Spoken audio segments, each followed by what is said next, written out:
training session. I'm starting to record the program. Here are four modules. Let's start with the first one, which is understanding human behavior. All right.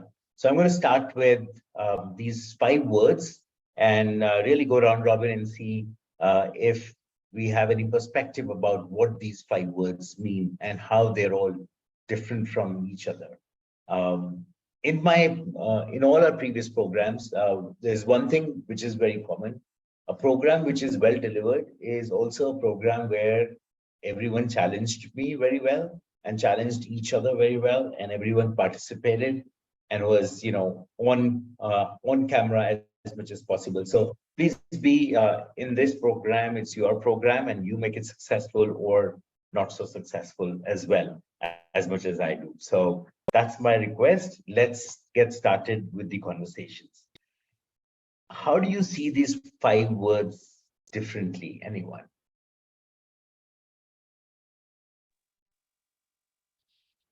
I can try. Sure, Mangani. So I'll go with talent. Talent is something that is innate to a person. A person is born with it. Skill is something which a person can learn and develop. So talent, say I have a great talent at singing, but it may not come to anything unless I develop on it and I develop the skill to sing well.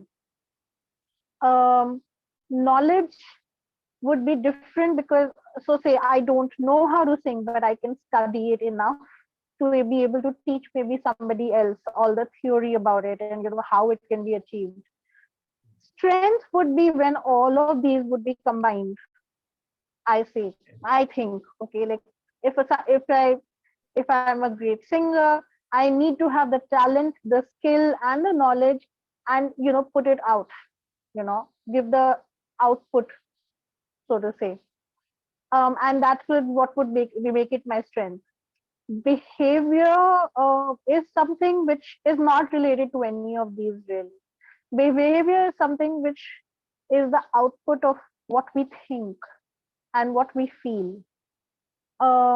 Yes, knowledge, skill, etc. All of the first 4 can impact behavior and influence it to an extremely large extent. However, behavior is not dependent on these. It could be anything else as well. It could be something that my belief is. So I might believe that it's important for every child to learn how to be a singer. And so my behavior would be that if I have 2 kids, both of them get educated on singing, whether they have the talent or not, or anything like that. That's my behavior that I'm, displaying. That's my view on the 5 of these. All right, great. Thank you so much, Himangani. Kiran, Sure. yes, please. I'm sorry, I think we didn't hear your introduction either. I missed it. Okay, so I'll begin with introduction and then Yes, I'll please. come to my views. Yes. So I'm Kiran Dixit. I'm from Mumbai. I am into career coaching. I transitioned into career coaching after almost 25 years of experience in corporate. Before that, my domain was into advertising, marketing, and strategy. Last 5 years, I have coached right from students to mid-career professional, and it's been a fantastic journey. I wanted to learn, this was always a learning goal for me.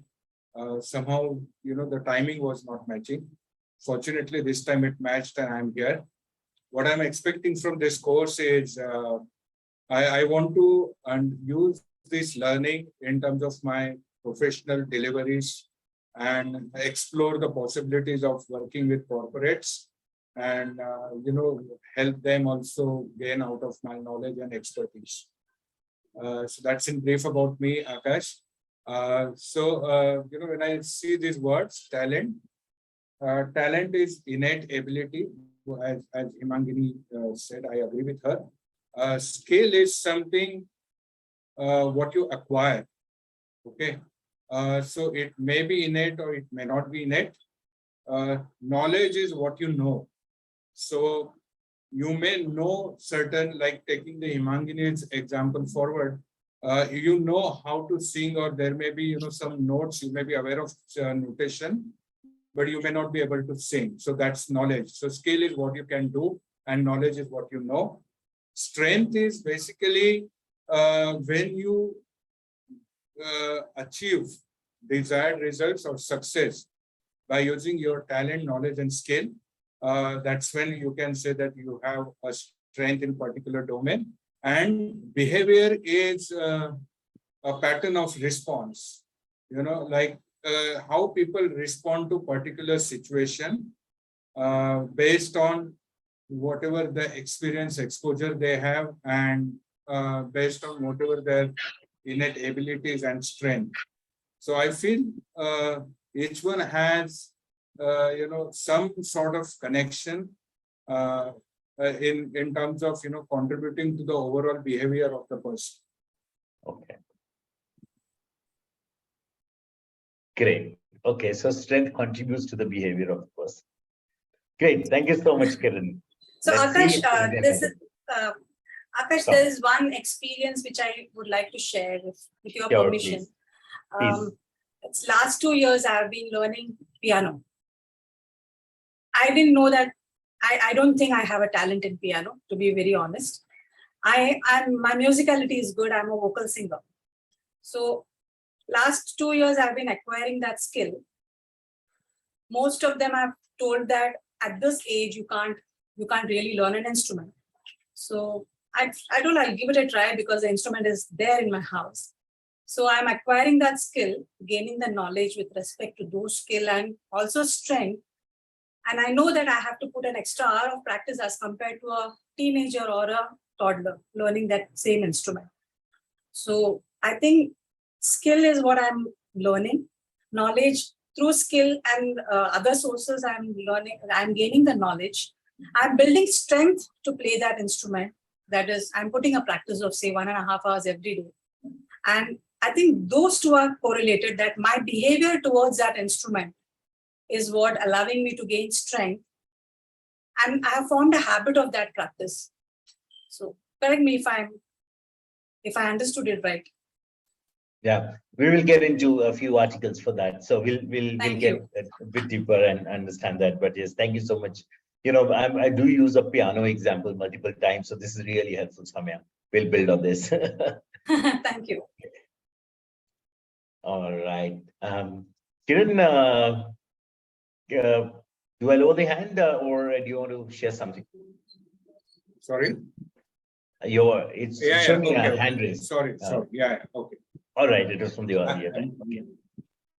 All right, anyone else before I kind of get to the next step? Anyone else has any view about this? Okay, so let's do one thing. What I'm going to do is I'm going to share 5 articles with you on the chat. If you can download all the 5 articles, not just one. And I'm going to put you into breakout rooms, 5 breakout rooms, so two people in each room. It's a small conversation. Do read the article that you get. So room number 1 reads article number 1. Room number 2 reads article number 2. So you just need to read one article, which is probably about a 1-pager, and have a conversation about what you agree with and what you disagree with, and see if you want to come back and talk about what you read in those articles. Would that be okay, everyone? Is everyone on board? Any questions about the activity? All right. So let me create the breakout rooms. Let me actually give you the articles first. Just give me a moment.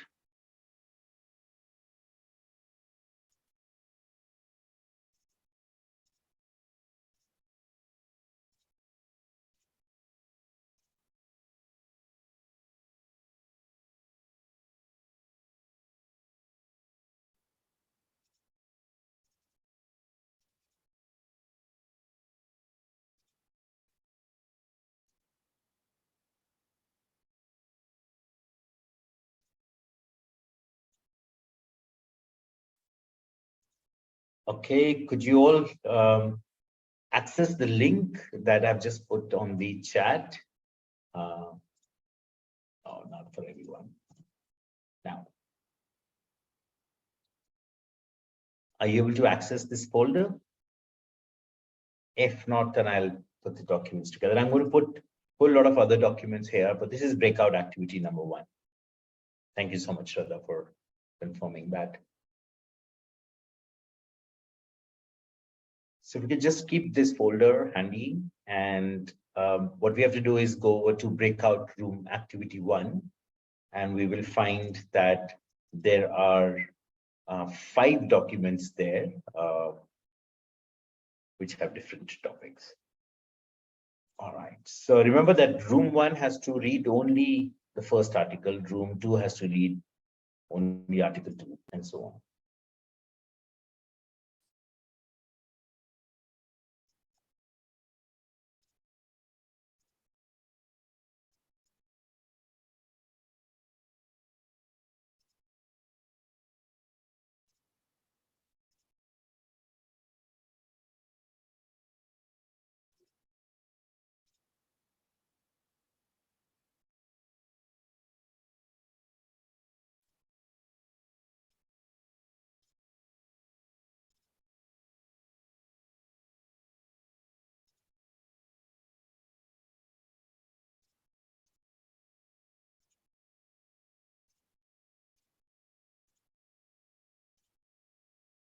All right, rooms.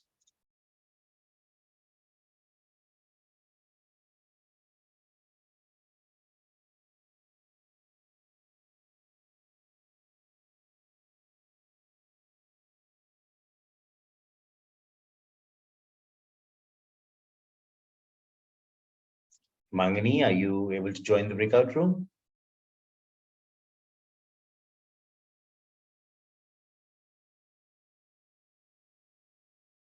Suman, how about you?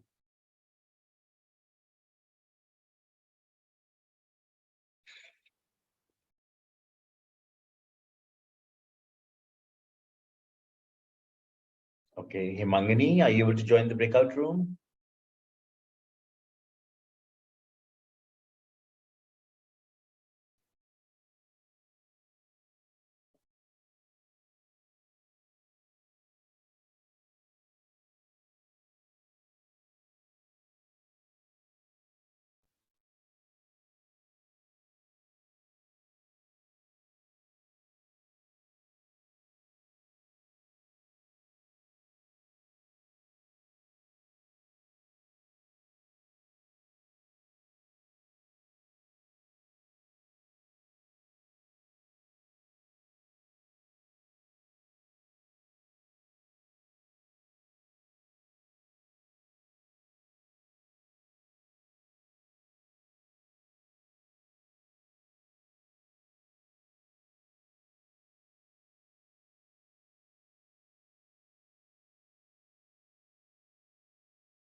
Hi, Himangni, are you able to hear us?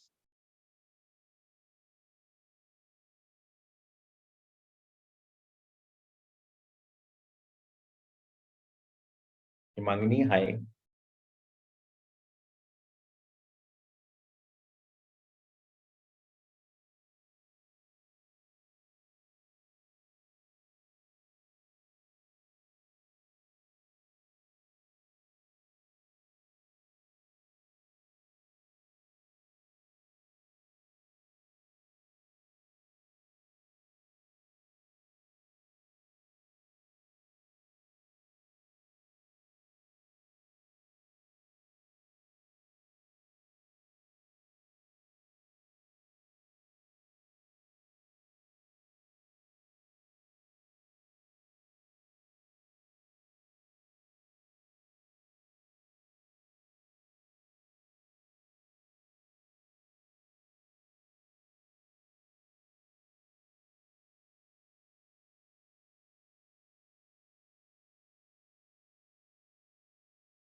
Hi.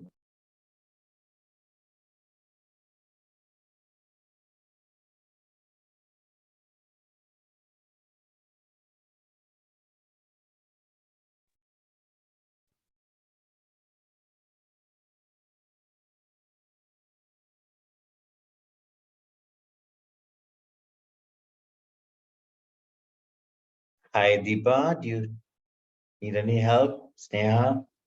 No, so we are done with reading and understanding the article. So I think that's Okay. the reason Which we one did came you back. have?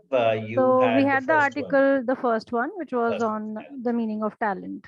Perfect. Perfect. All right. So let's just wait. I think you still have about 9 minutes to go for us. Yeah, yeah, Okay. Thank you. sure.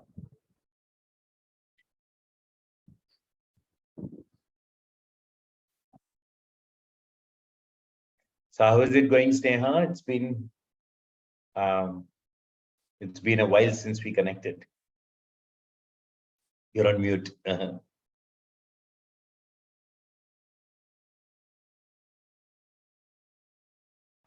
Yes, Akash, it's good.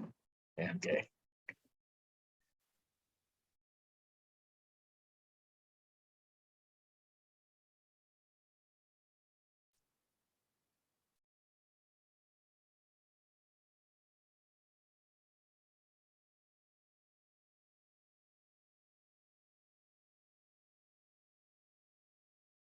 So are you all back to office?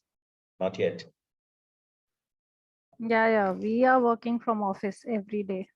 Oh, We okay. work 3 days a week. Oh, I think that's good. The hybrid system is better, I feel. We're also moving towards it, but the hybrid system is still there. Yeah. Yeah.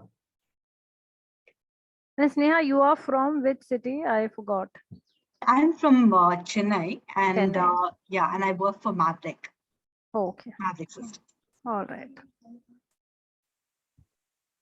You are in where are you based, Deepa?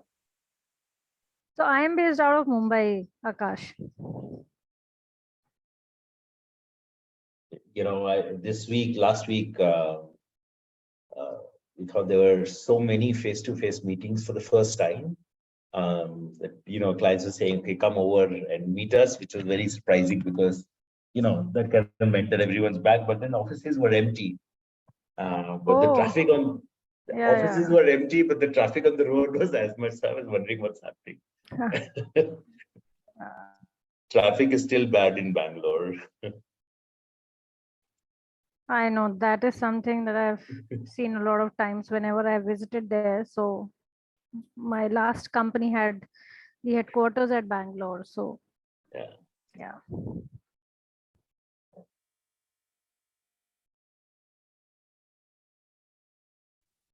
Akash, I wanted to check with you that day.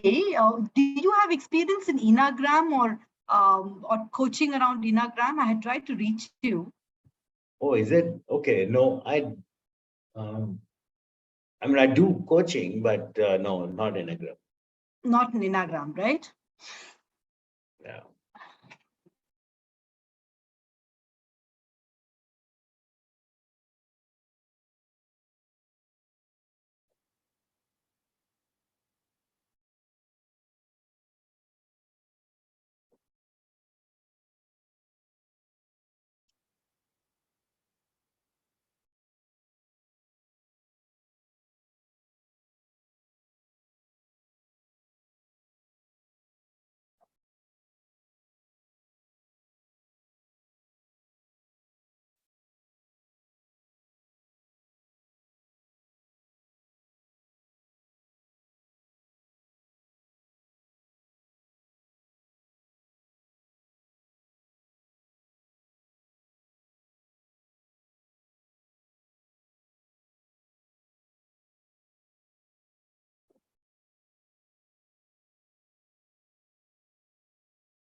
just get set.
Okay, a few seconds and everyone else will be back. Soumya and Kiran, you're back as well. Okay. Yes, yes.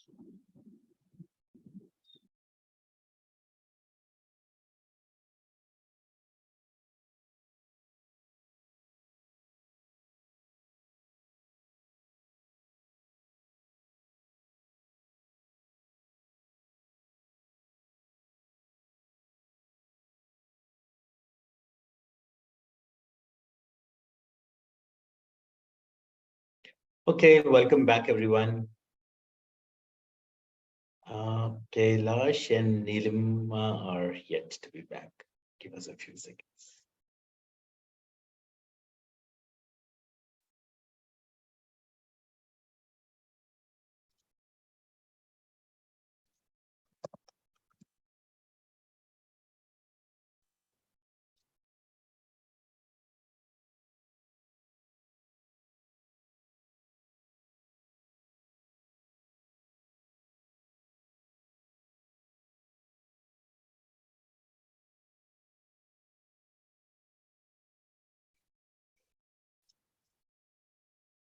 Okay, welcome back, everyone. Let's begin.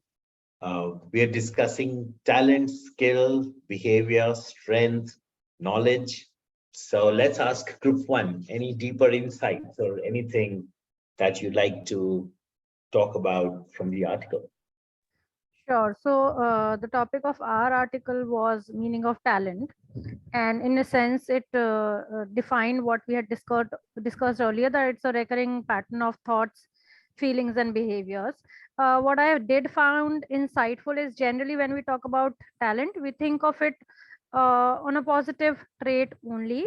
However, the article said that it may be a negative trait. So someone being obstinate, while it may be considered as a negative trait, it may still be a talent if it's need in their profession, for example, a lawyer or an activist. So yeah, that was the new learning. The article said that as long as we apply something productively, even someone who's being critical, if the intent is not demeaning someone, I think even that can be a talent. So that was about our article. Okay. So anything that can be productively applied Yeah. would be a talent, whether it may come across as a negative trait or a positive trait, Yeah. but that's talent. Okay, anything else that stood out for you about talent? No, I think that's it from my side, unless Neha, you want to add anything. No, I think she covered it all. All right. So anyone else has any perspective around talent that you'd like to add?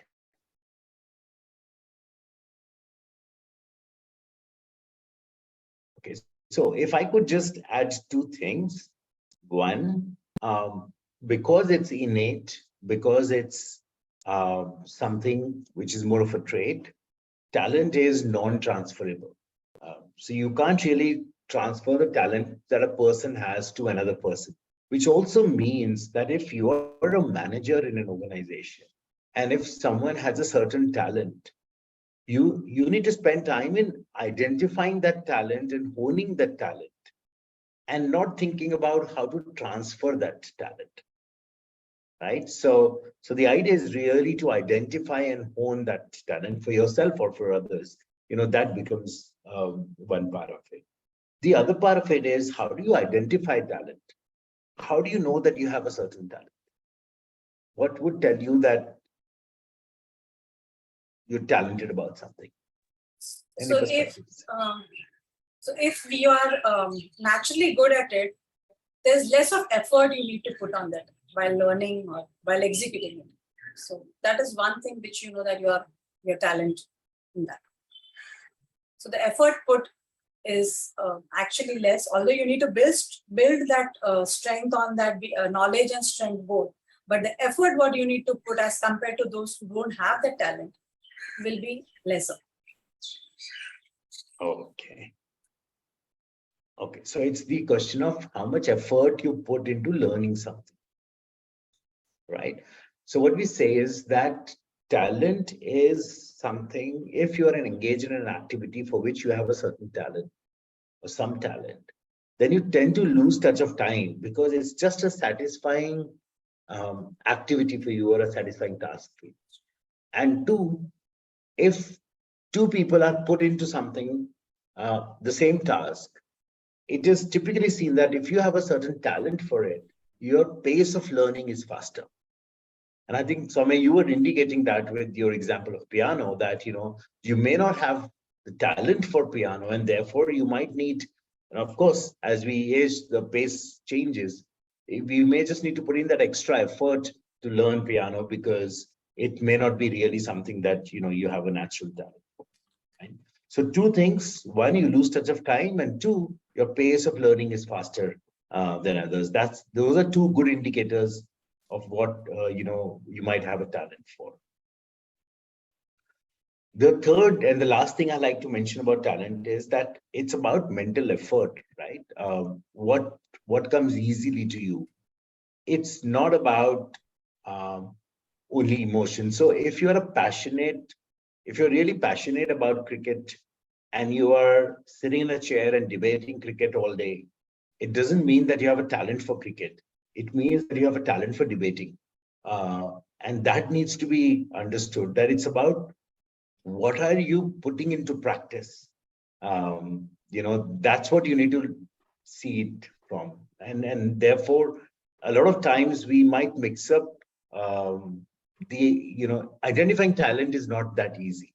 Are you identifying the talent for cricket as a game, or you're identifying talent for debating, or perhaps analyzing, a sports or a game? So that's the third thing I just wanted to.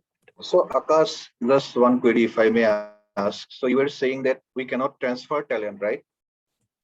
But as we always say in corporate structure, that knowledge transfer, talent build up. So how do you see that? So how I see that is that, and I think that's a question we will answer once we look at a few more articles. What we're saying is, when we develop talent, it means that you are able to uniquely identify what each person brings to the table and develop that talent so that that person can contribute to the business in a better way. That's what talent development means, right? It doesn't mean that, typically, as we say, you can't make a fish learn how to fly, right? You don't judge the fish by its ability to climb a tree. So you really need to develop each person in a unique way, and talent development is really about that. Yeah. All right. Thanks for asking that, Manas. Let's go over then to team 2. Okay. Soumya, you want to take it, or should I initiate and then you take it forward? Okay. You go ahead, yeah. Okay. So incidentally, Akash, you just touched upon the point, which is basically the article that we got. It basically says that if you train someone into some field or some activity, and that person is not talented in that particular activity, then it's a bigger fiasco, because it's too much of burnout for that person. So the example over there, the two examples, and one example is very, very relatable, that if suppose you train someone into, empathy, empathy is a good virtue and one should have it, and you train them. But if it is not naturally coming to that person in a tense scenario or a heated conversation, that empathy will not be seen. Okay, so even if it's a game of repetition, somebody try to repeat that behavior again and again after training, but it will not become very natural to that person till the time that emotion is not attached to that particular feeling. So that is one part. Second example given was strategy. If somebody is not good in strategy, but you put them into strategy workshop, let them go through, the rigorous hours of training. But, that person, instead of, becoming more aware of how to get into strategy planning, it may lead to mental debate or some sort of a confusion, and that person may not be able to deliver. So overall, it boils down to one thing, that if the base of talent is not there, one cannot build strength into that particular activity. Okay, so anything, Soumya, if I have missed, you can add. No, you have covered it all, except that I would like to add one thing is that when you really don't have talent, there are some time that you exercise your willpower in doing that. And eventually there are chances that you fail. So it doesn't sustain. Yeah. Thank you, Kiran. Yeah. But you see, willpower is something, what is willpower? If we try to understand. So it is Sorry, something. Akash, I hope it is allowed to, because I want to clarify my concept. So that's why I hope it is allowed. This is exactly what we need to do here. Questions and go as broad as possible. Today's session is really about going as broad as possible and really clarifying it. So great question. Thanks so much for asking, Kiran. So what is willpower? I mean, if someone can help me understand. Because we generally use it, like even while coaching, I tell, oh, you need to have willpower, you need to do this, that. But, I am also thinking, I don't want to go dictionary meaning, just understand. So, because in in my opinion, when you identify that with your ego, that becomes a willpower. So you're satisfying your ego somewhere, in my opinion. Okay. So you're exercising your willpower there. I would like to add over here that I think I differ a little. I think will is a very neutral term and a neutral thing by itself.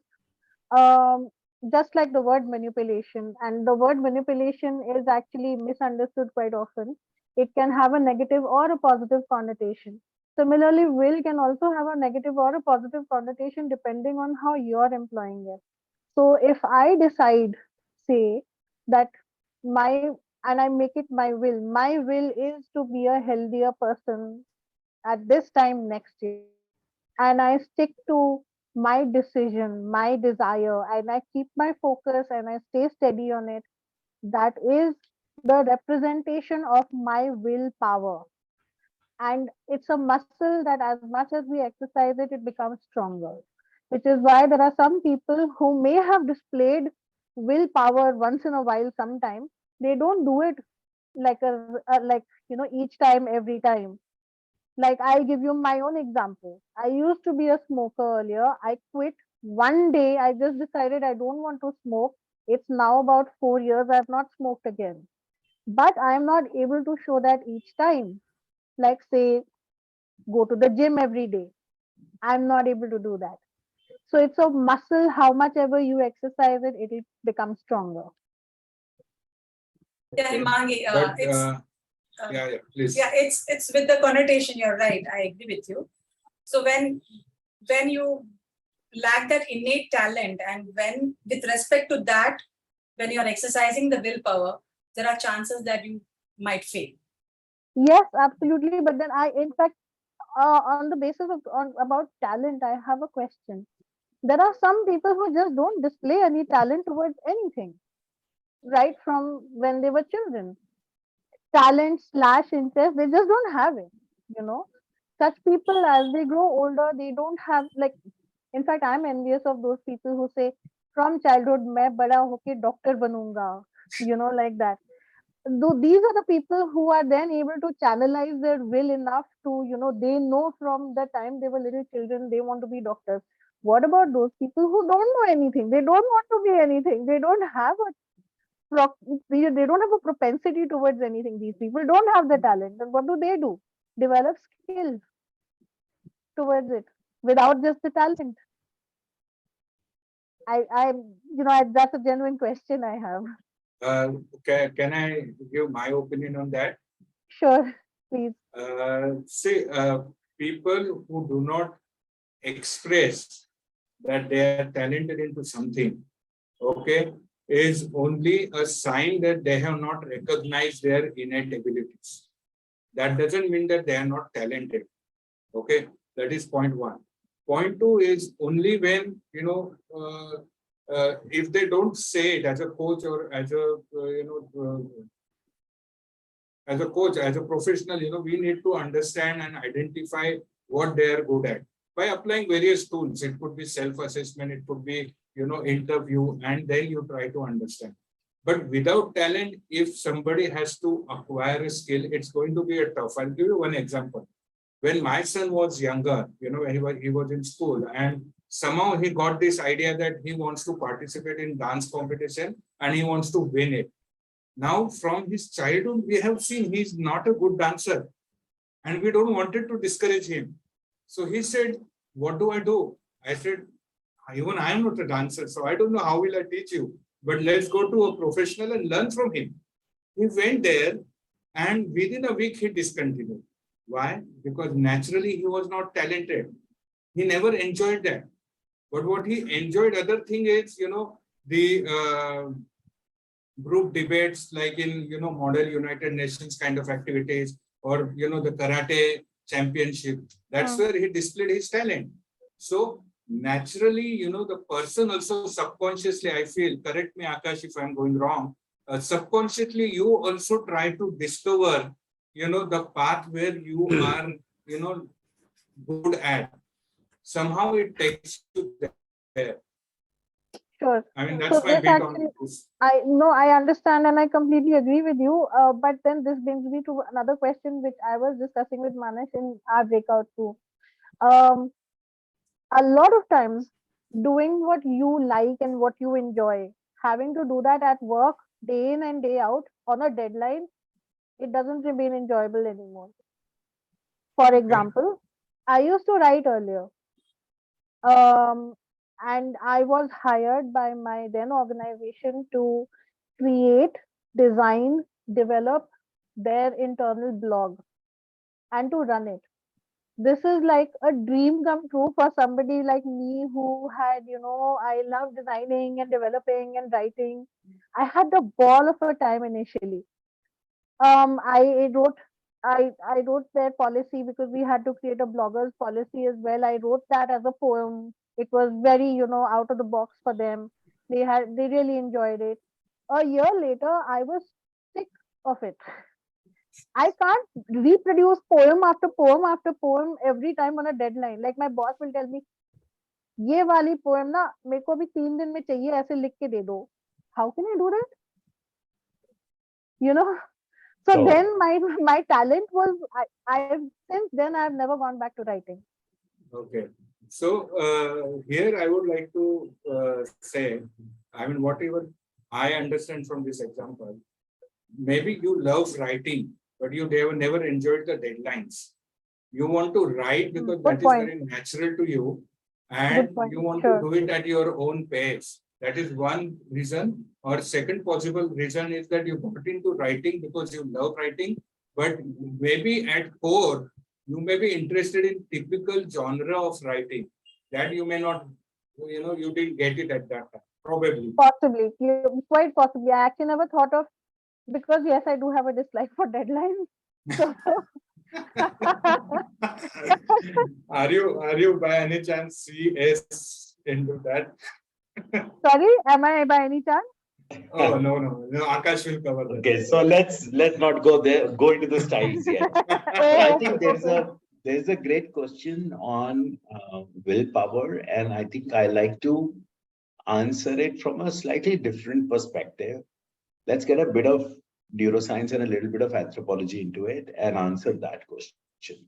I am getting into neuroscience in an hour's time, so I will not kind of go in there so much. But let's say what is, from an anthropological evolutionary perspective, what is willpower and how does it relate to talent? How does it relate to strengths, and how does it relate to, how we perform at work? So the best way to understand the human behavior is to really, understand it in my perspective from, take just a moment that my screens. Are you able to see the blank slide here? Yes. Yeah. Okay.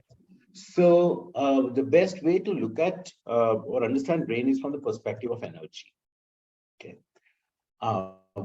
When I say energy, I mean mental effort. Okay.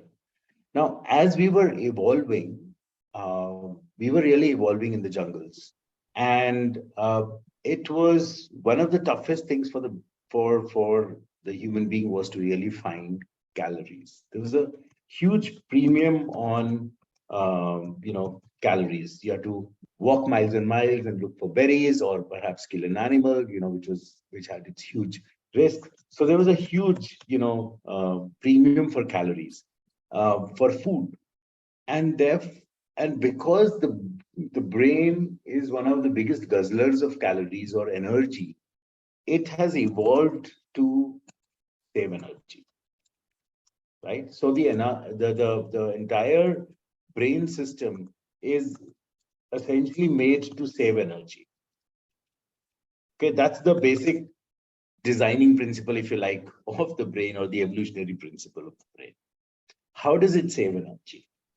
It saves energy by creating habits. It actually creates neural networks. It creates memories, right? So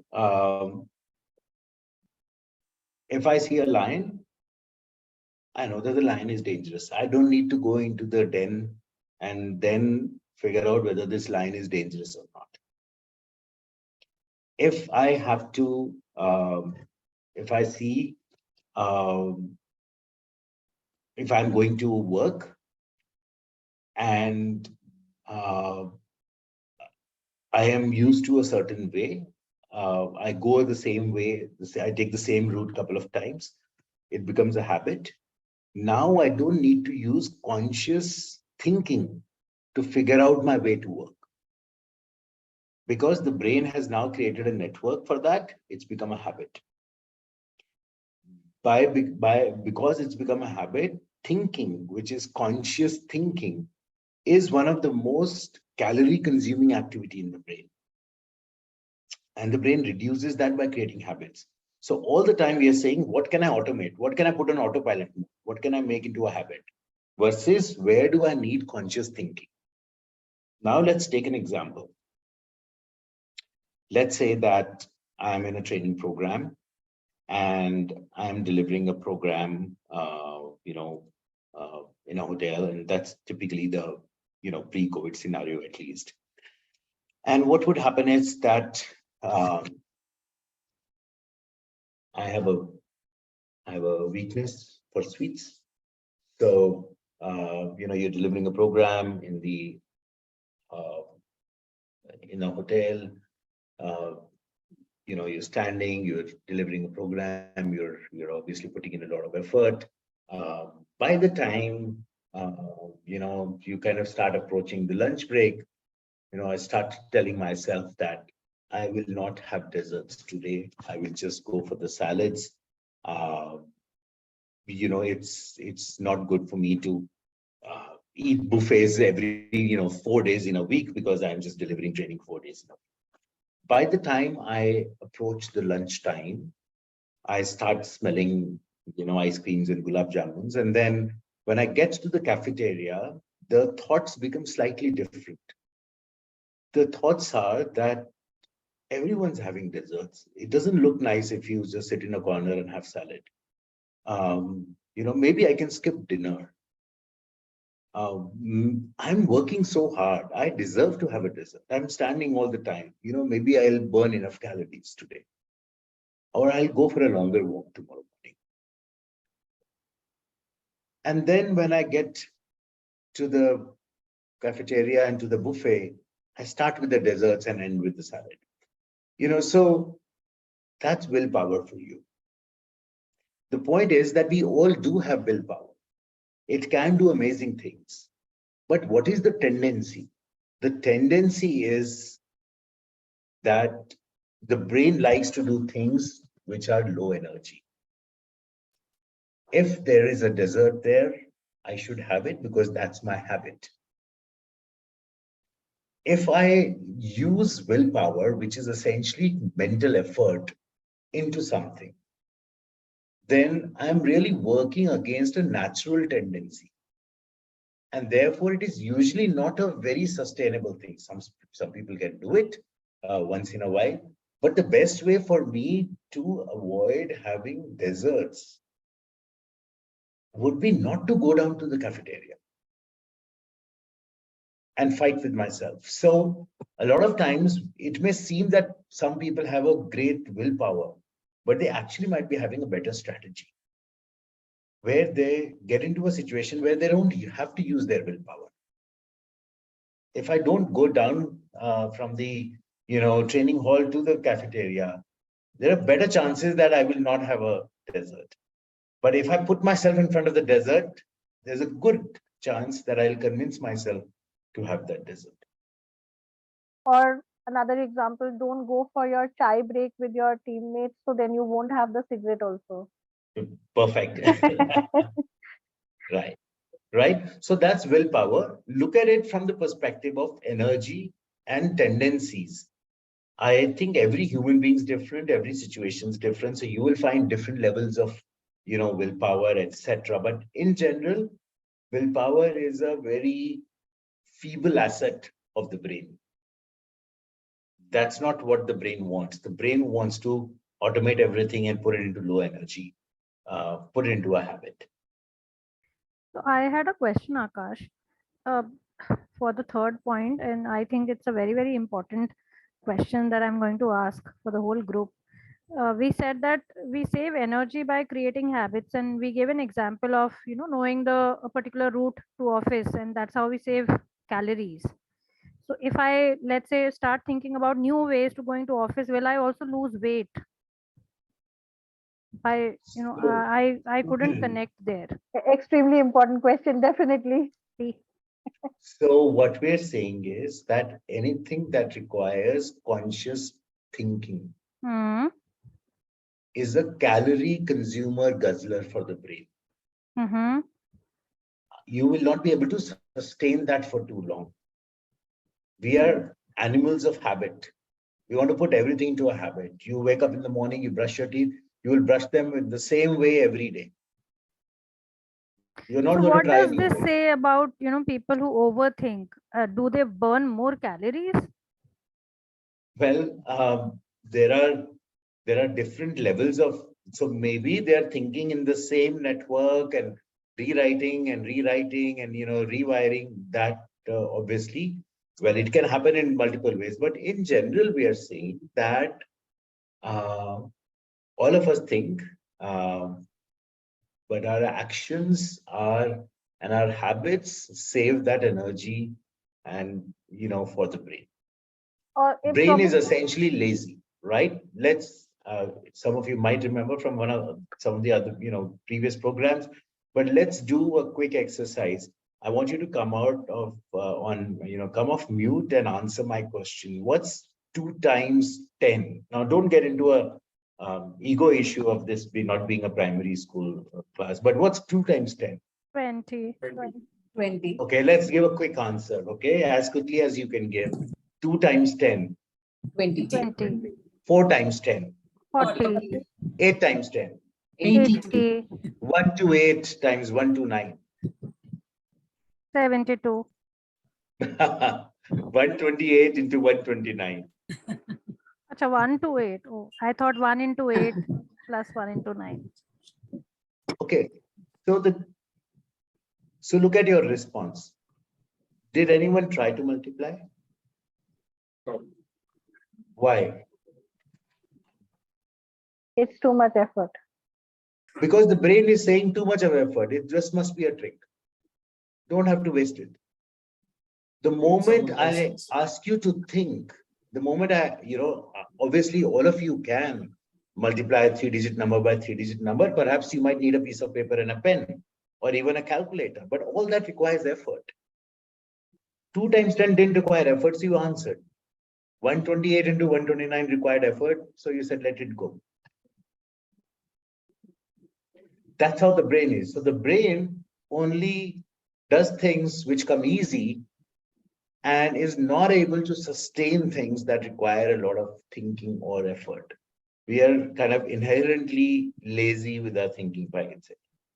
maybe Akash, that's why we also need a break after anything that is, a bit of hard work and all. We always say, I need a break now, or I need a coffee now, or something. Maybe that's Correct. the calorie being balanced out. Correct. I have a question, Akash. Yes, please. If we take Himangini's example, she has been enjoying writing for years now, so it has become kind of effortless for her. So why is it that now, this is something that is not taking a lot of energy for her? But it has lost its charm for her. So I would Can like put to it in answer. various ways. It happens with all of us. We stop enjoying the activity. Our brain stops enjoying it, and we want to do something else. As in, isn't it contradicting to what we just discussed? It is. So when we say that we have a certain talent, it means that we have a certain natural network for something, right? And obviously it's a seed, it's not the whole plant. So you need to hone it, you need to develop it. It's half baked, talent doesn't come fully formed. Even if you have talent for music, it doesn't mean that you don't need to, or you have talent for guitar, it doesn't mean you don't need to learn a guitar. You still need to learn the steps.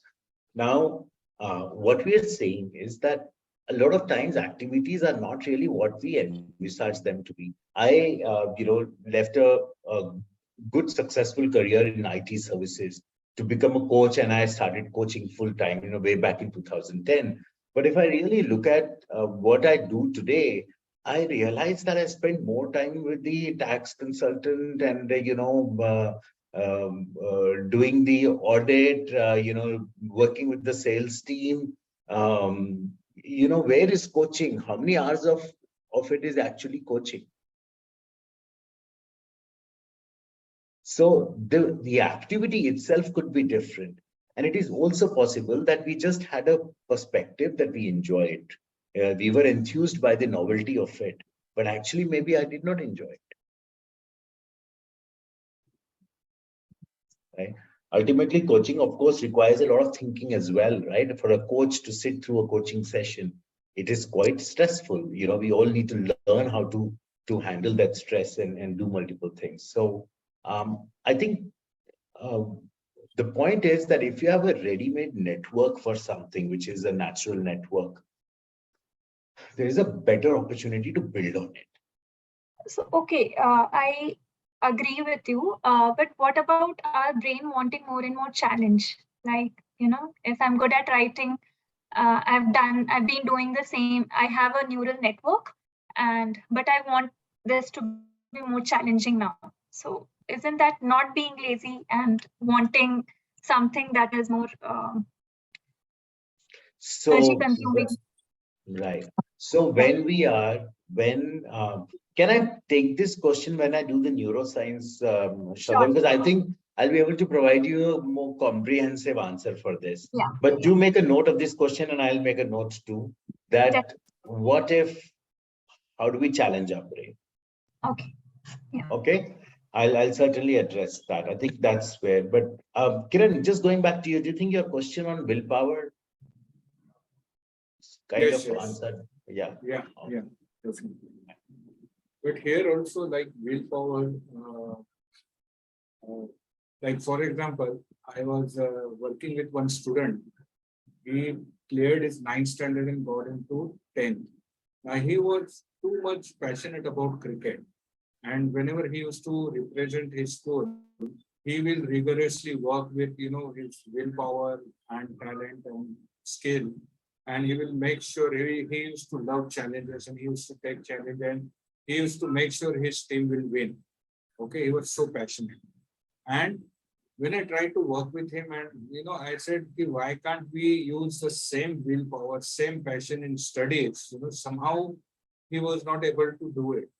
The passion was for the cricket, right? How could he do it in studies? For cricket, absolutely. So I tried to, work on that, but somehow he was not able to, do it. So, like willpower is again connected with, what you are naturally good at. Willpower is a counterintuitive, right? You're countering that, what you're naturally good at. With willpower, you can counter that. But if you're building upon your willpower, on on your talent, then it's easier. It's a better journey. It's a more satisfying journey. Thank you. Right. All right. Great. Thank you so much. Let's go to group 3 then.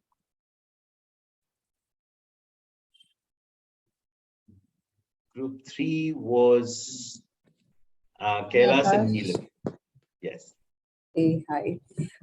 Okay, I'll just get started. Kailash, just pitch in if I've missed something. And Akash, Yeah. just to let you know, we just landed in a different folder and we didn't realize that it was the wrong folder and we were just discussing. Oh, okay. Yeah. Okay, so we were supposed to look at knowledge, the types of knowledge, right? So what we could infer from that is knowledge is basically, very important to build strengths is what we understand. And there's an awareness that is gained by experience of facts or the situation. And that can be either theoretical or practical. When I say theoretical or practical, it can be a factual knowledge or experiential knowledge. When I say factual, it is something like learning about a tool or a product, and learning and gaining is the factual knowledge. And experiential knowledge is something that is picked on the way with the kind of experience we have and the exposure we get as part of the journey. So with both the factual and the experiential knowledge, what we understand is the core talent cannot be changed. Instead, with this knowledge, our talent gets moved or directed towards a different and a positive side. As you mentioned, the talent doesn't get changed, but this knowledge will help them groom better. With increasing knowledge, as I told you, we really do not change the talent, but we start to accept things that can never be transformed, such as talent again, and work to refocus our lives around the talent. So we become more self-aware, and all of this is important to build the strength, Akash. Okay. All right. Thank you. Any other view anyone has? What's the value of knowledge?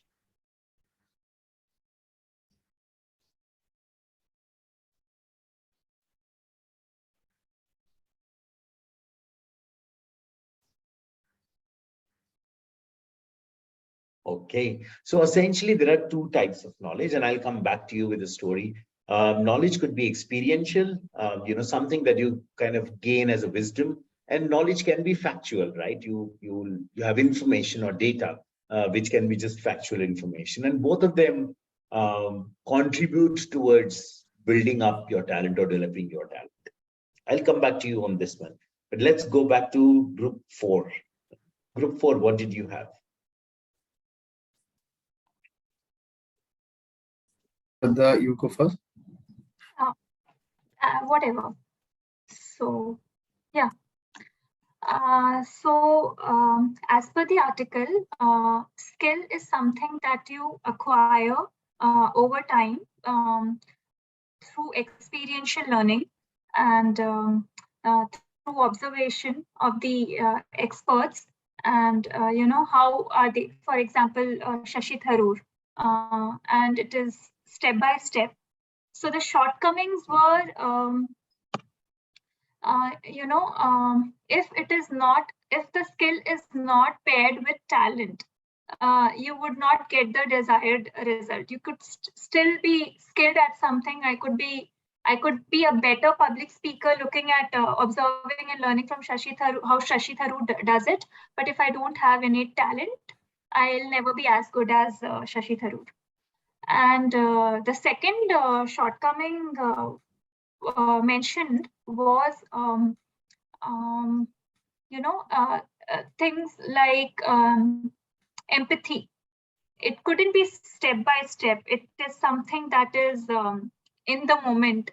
It has to be an instant thing. So we had this question, or we would like to challenge this, that why does skill needs to be a step-by-step process? Skill building, yeah. It could be like empathy. I might not be capable of empathizing throughout my life, but through my experiences, I could become a fairly empathetic person. Sure. So, great question. What we are saying is that um, talent is something that you develop early in your life, or perhaps it's, inborn or innate. Hmm. Skill is something that you can transfer from one person to the other. Yes. Now, if I have to train someone on how to empathize, it's going to be very different. And than training someone even to do a complex activity like flying a plane, because you can learn how to fly a plane because there is a structured process to it. That's what instructional designing is about, taking a person through a step-by-step process. And by doing that, you are able to pass the instructions, you are able to get someone to develop a certain skill. Forget about the word skill or talent. Just think about learning. Can I make a person learn something like empathy versus can I make a person learn something like, flying a plane or even baking? Because those are step-by-step processes. The moment you break down something into a step-by-step process, it becomes transferable. So all that we are trying to say is that there are some elements which are transferable, some are non-transferable. Let's call the transferable ones skill, let's call the non-transferable ones talent, and treat them differently. So empathy cannot be a skill or assertiveness. Empathy cannot be, I mean, you can learn how to empathize in a step-by-step process, but that doesn't really mean that you are actually empathizing. It's going to be fake, isn't it? Or it has to be like acquired over a long time through Long major breakthroughs and correct. It's more complex, right? And talent doesn't necessarily mean that it has to be completely formed in your childhood. It can develop over a lifetime. no. Yeah. So okay. So talent is not always innate. Talent is innate, as in some people have certain networks that they have a tendency to develop. Now, one of the major myths about neural networks or how the brain develops is that everything is developed right at the beginning. So either you have it or you don't have it. It's not like that. Even your gene expresses itself at various points in time, right? So the gene expression is spread over your lifetime. And so there are certain things which are going to unfold as you develop. Your talent for public speaking may not be there may not be so visible in the childhood, but maybe it becomes more visible as you grow. But there is an element of genetics in it. I think that's essentially what we are saying. Okay. A major element of genetics in talent. Yeah. Great. All right. Group 5. Manas, why don't you begin and I will join in, because we have the same opinion on this. So. Yeah. So do you want to talk or you want me to talk? So why don't you start? I'll Sure. Thanks. So we talked about the document and the topic was on strength. And the words I think which dwelt upon our mind was consistency, repeatability, success, and happiness. I think these are the wordings related with the strength.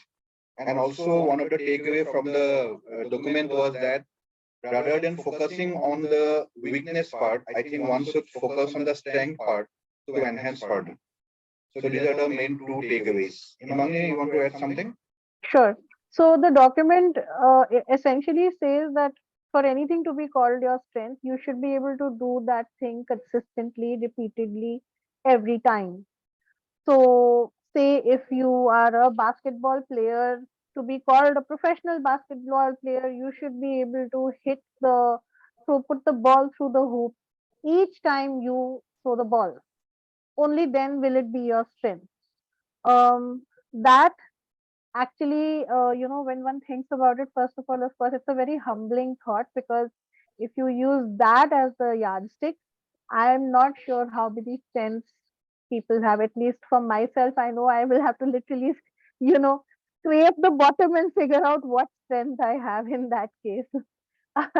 um, and also this reminds me of a quote that I was telling Manas about as well. My father is a golf player, and there's a very famous golf player called Gary Player, and he was a pro player. So, he at an interview, he was asked, Gary, how do you manage to do this each time? And he said, well, you know what? It's really coincidental, but the more I practice, the better I become and the more successful I am. So, using that, I would say that the more one practices, the more something would become a strength, which is why, you do it each time, demonstrate it each time. But then also, then a strength would be something that is being exercised throughout a person's lifespan. So even in maybe a career, it would be something that you start doing maybe when you join working, and you continue using that strength for the rest of your life, which then means maybe, I don't know, even more complex level thinking that people learn once they have been working for a few years. Is that really a strength? How much do you exercise? That's my add-on over here. But the fourth point, which is also a very important one from the document itself, it says you will excel only by maximizing your strengths, never by fixing your weaknesses. So don't think of your weakness. Don't think of, for example, a lot of people think like this, that I want to become an ace pilot, but I don't even know how to. I feel sick about getting into an airplane also. I'm nervous. That may be your weakness, but don't just focus on that. Focus on what can be done, maybe, and move forward. That's my takeaway from the document.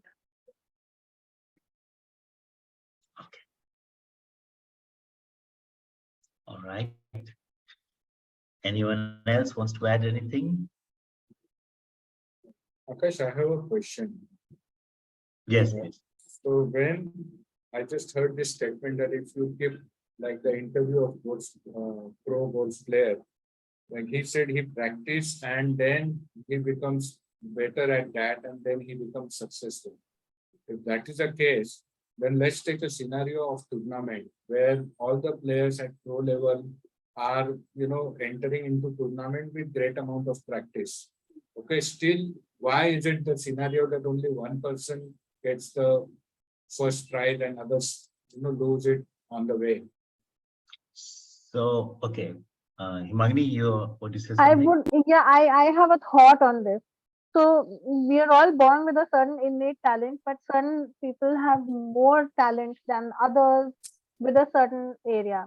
So a golf player, for example, maybe I am talented, maybe I have the initial genetics or neural networks, I was born with those, but maybe Gary Player's neural networks were way more advanced at the time when he was born. And so he's had that much more success. So it boils down to the innate ability. This is just my thought. I don't know. Maybe Akash will answer first. Can I just respond to that? I don't think it's important to see who comes first. The point is, as a behavior, if you were to really look at it from understanding human behavior, what is important to understand is that it takes a lot of practice to build a strength. What is strength? Strength is performance. Talent is potential. Do I have talent for something? Do I have potential for something? How do I convert that potential into performance? By adding skills to it, by adding knowledge to it, by adding practice to it. If I add knowledge, skills, practice, all of that to talent, then it becomes a strength. Strength is the actual performance. If you have to be good at something, not just #1 football player or whatever.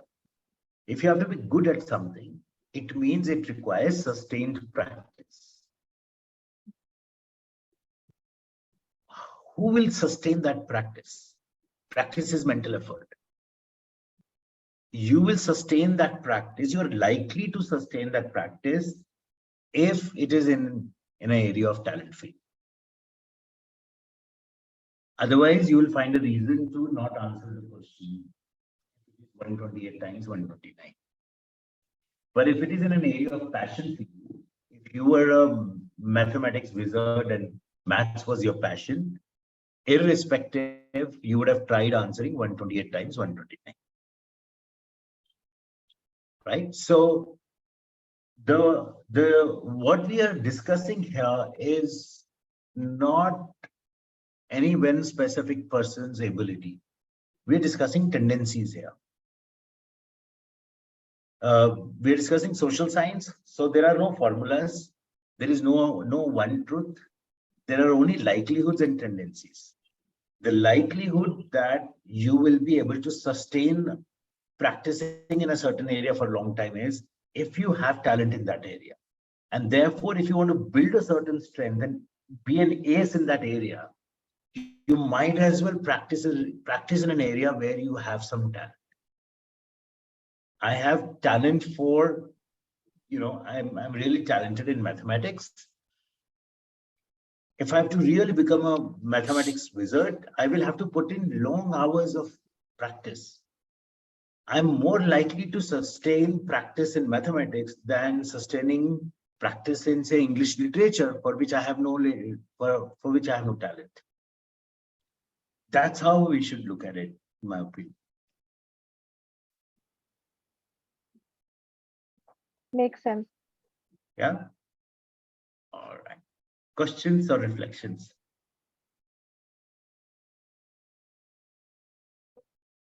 I have a reflection. It's been forever, I think, since I was able to be part of a training session where we can have a discussion like this. So this is really invigorating and wonderful. Great. Thank you so much, Iman. Thank you. I'm happy that you're enjoying. Okay. And the last one there was behavior, which is, as I think some of you said right at the beginning, that's just the outward behavior. I usually like to give a story to help you integrate these words.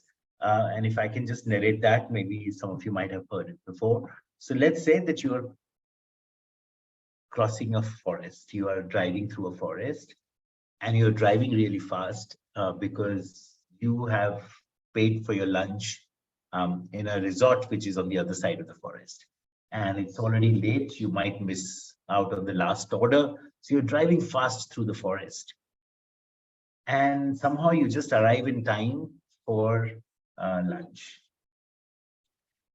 As you start having a lunch, someone walks up to you and asks you, did you see those rare yellow flowers on the way?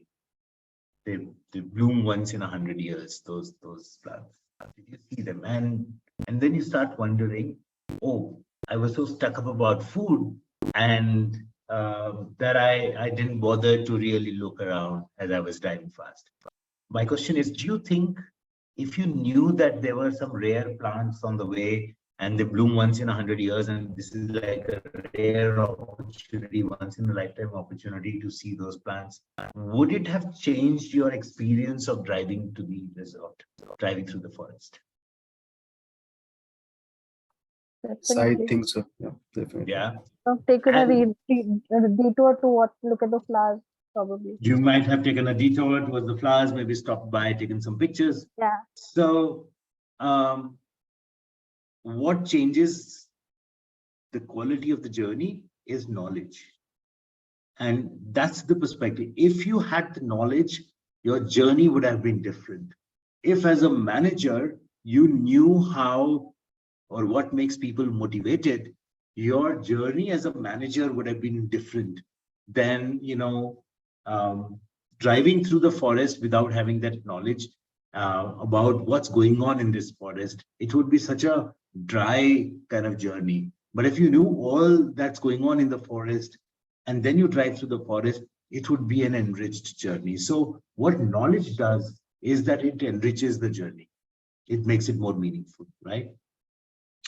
So let's say that you go back to that point, you kind of quickly finish your lunch and then you drive back to that spot where those flowers are and you get down, you take out your high-tech DSLR camera and you start taking a picture and you realize that you really need someone's help to take that picture because a selfie wouldn't really do well.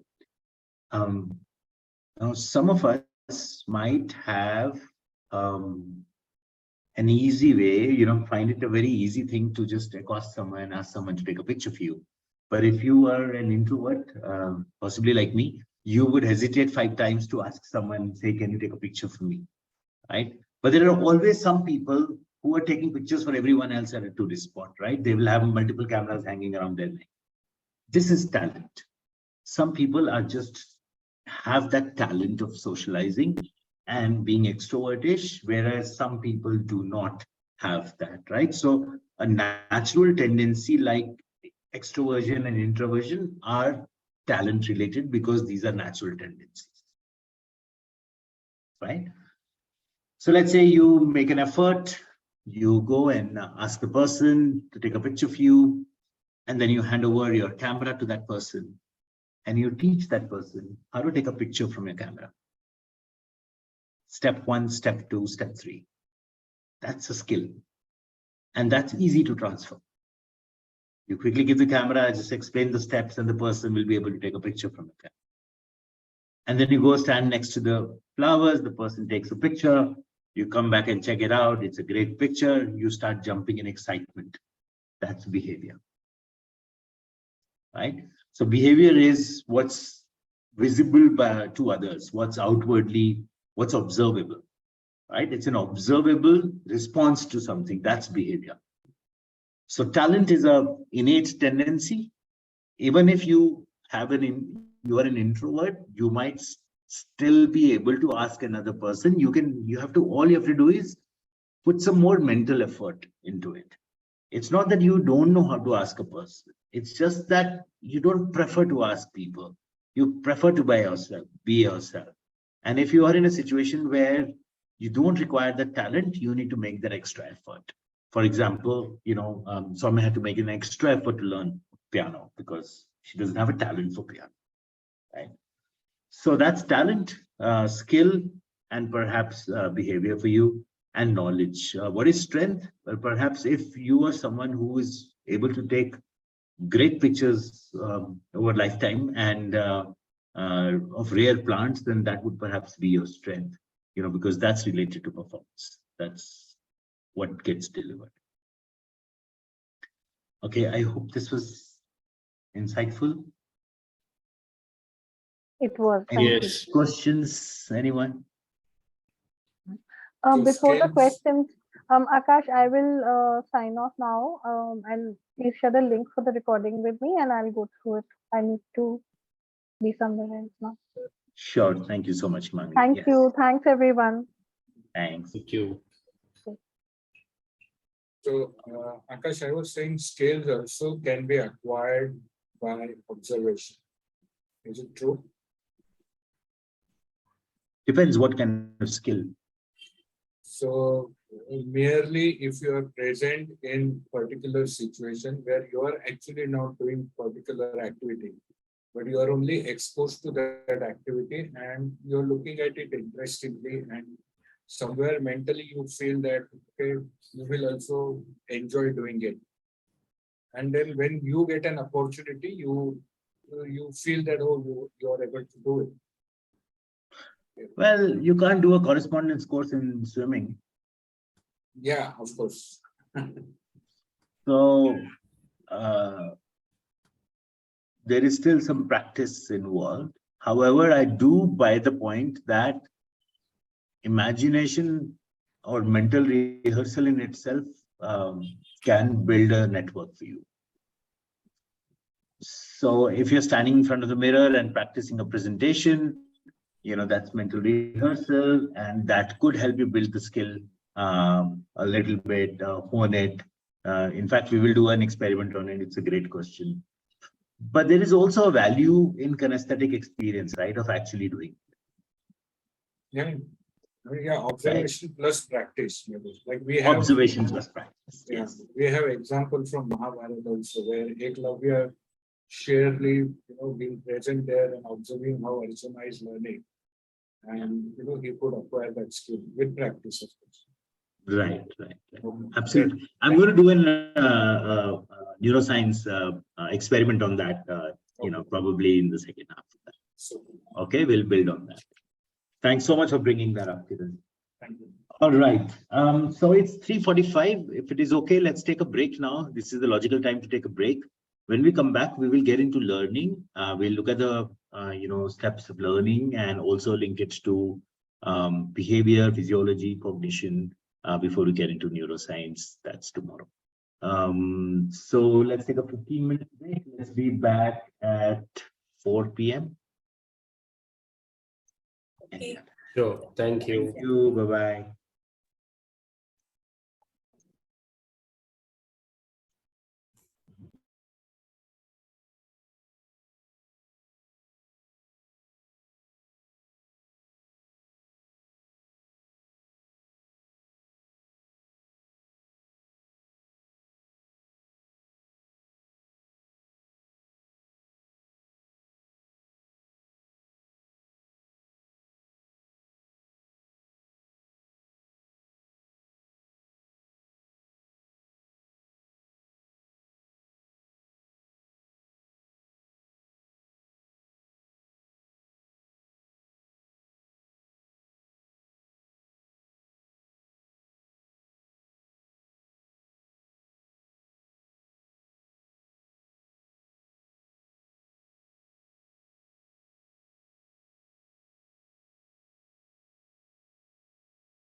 Yeah, Akash, this is All right. Sumit. Akash, I sent you a private chat. Yeah, I just saw that. Yeah, I responded. Kindly. All right.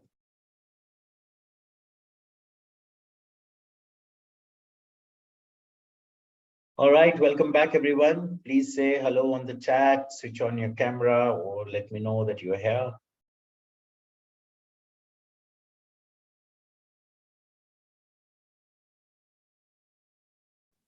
Hi, Akash. Hi, Nilima. Welcome back. Manas, welcome back. Okay, who else is back? Please say hello on the chat.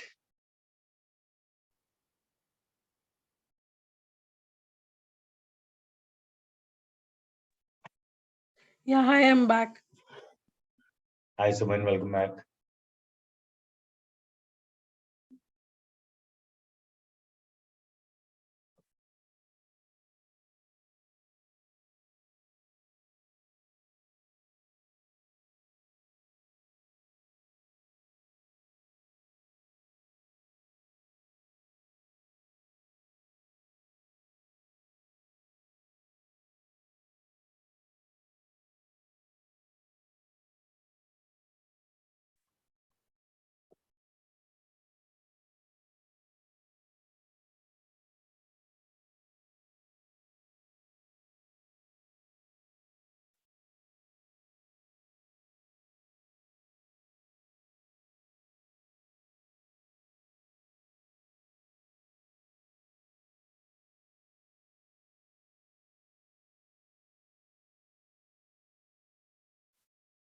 Okay.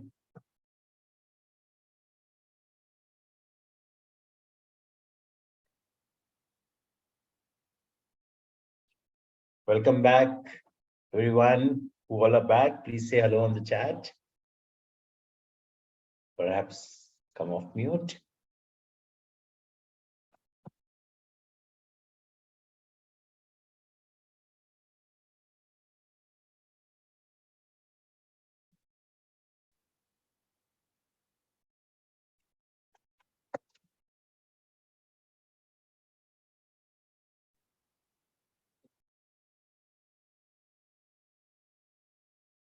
Okay, what I like to do now is to get started. I think we have had 15 minutes break, and we'll get others who is joining in on board it later. All right. So let's begin with a quick recap. Let me just ask everyone to one by one come off mute and tell us any key takeaway from the previous conversation that we had. Just one key takeaway if you can highlight so that we're all set to move forward. Manas, would you like to go first? Sure. So I referred, I would say, two or three key takeaways. One is that talent is not transferable. One is, and another one is for the referring the document of strength. It's more all about consistency and high success rate. I think these are the takeaways from previous high performance and consistency. Yeah. High performance and consistency. Okay. Perfect. Thank you so much, Manas. Sumit. So I'll add to what Manas said, very rightly said by you, skill, which is transferable. We always talk about gaining skill, so very relevant in our profession. And another piece is the behavior pattern, what you mentioned, how your talent, skill, and knowledge, impact your behavior, which is outward and dynamic. So these are the main takeaways, and a very interesting session so far. Okay, great. Thank you so much. All right, Sneha.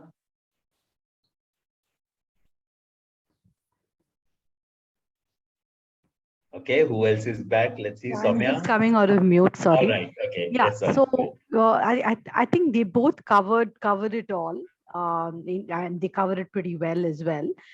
From an addition standpoint, I think you had also mentioned that knowledge is of two faces. There's experiential knowledge and there's factual knowledge.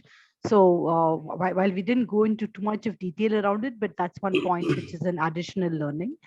And we also spoke about strength is performance, which is consistently repeated over time.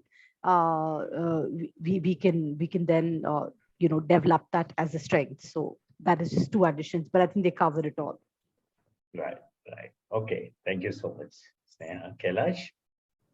Yep, it's a lot of insights got from the discussion which everyone had with you, with all of us. So the first about the talent, there are a lot of new things which I came to know through this is, it's a potential.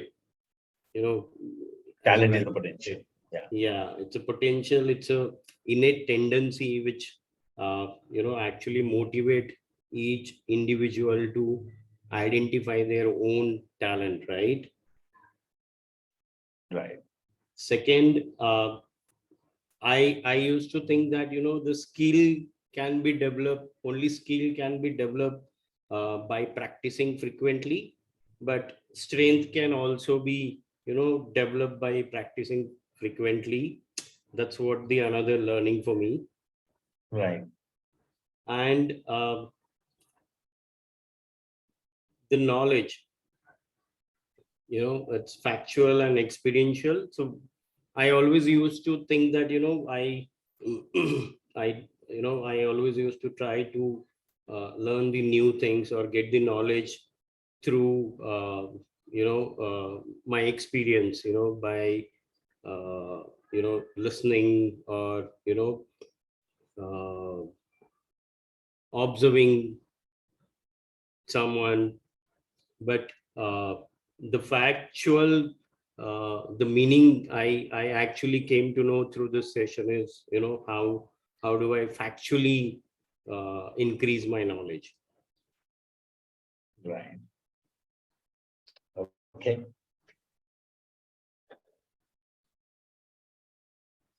Any other perspective?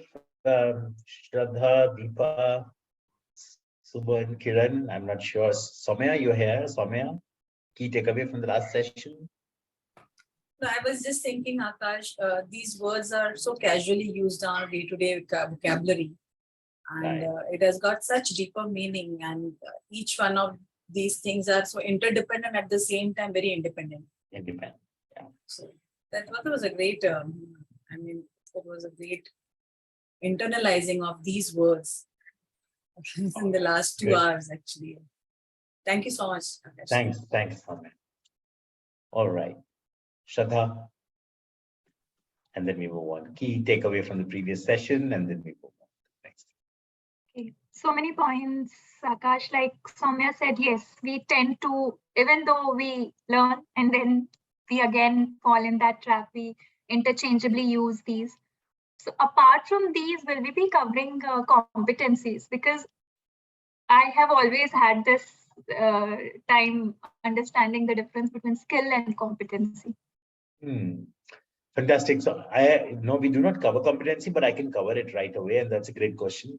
Competency Akash, is one question. Akash, yes, one question. When I was going through the strength document, there was one example given what the Bill Gates build and what the Steve Ballmer think about the strength. Can you please elaborate that or help me to understand more about it? Could you describe that paragraph? Would you like to bring it up? It says that in a business context, Bill Gates mastermind at taking innovations and transforming them into user-friendly applications. The applications which he developed for end users is a strength. Whereas his ability to maintain and build an enterprise in the face of legal and commercial assault, as compared to his partner, Steve Ballmer, is not a strength. Correct. So if you look at Steve Ballmer and you look at Bill Gates, they both, divided work in a lot of ways, roles in a lot of ways. Steve Ballmer was known for his organizational skills, for his management skills. Bill Gates was known more for his technical skills. He's essentially an engineer at heart, right? And so when these two things came together, they kind of created the behemoth that Microsoft is. But essentially, what is it that where was each person able to perform? That's the question. And Bill Gates was able to perform in an area of engineering, whereas Steve Ballmer was really instrumental in building the organization. That's what it's saying. So essentially, those two have different strengths. Yeah, I remember I had seen one video of Steve Jobs where he was with Bill Gates and he told him that, you couldn't retain your talent. So now I could connect with this. All right. Okay, great. Thank you very much. Let's go forward. I'm getting into another subject which may seem like quite a digression from DISC, but I'm sure you will all see how it dovetails into DISC by the time we get into it tomorrow. We're talking about learning now. And when we talk about learning, what is learning? Are there specific areas of learning that we need to understand? I have 4 questions for you, which I think are important for us to mull over about learning in general, because behavioral change is a learning. I'd like to divide you actually into 3 groups, given that this is a smaller group than usual. So I'm going to have 3 groups. Group number 1, I'd like you to mull over the first question there on the screen, which is, what are the steps involved in learning? If you were to learn a new skill or a new behavior, are there steps involved in that? Okay, that's for group 1. Group 2, your question is really, are there specific emotions that we go through when we're learning something? This is about emotions we experience while we're learning, during the process of learning. And the third group is, really, I think the third group would have a bit of a tricky question. What triggers learning? What does it take to make people sign up to a learning journey? What made you sign up for a DISC certification program? What does it, if you,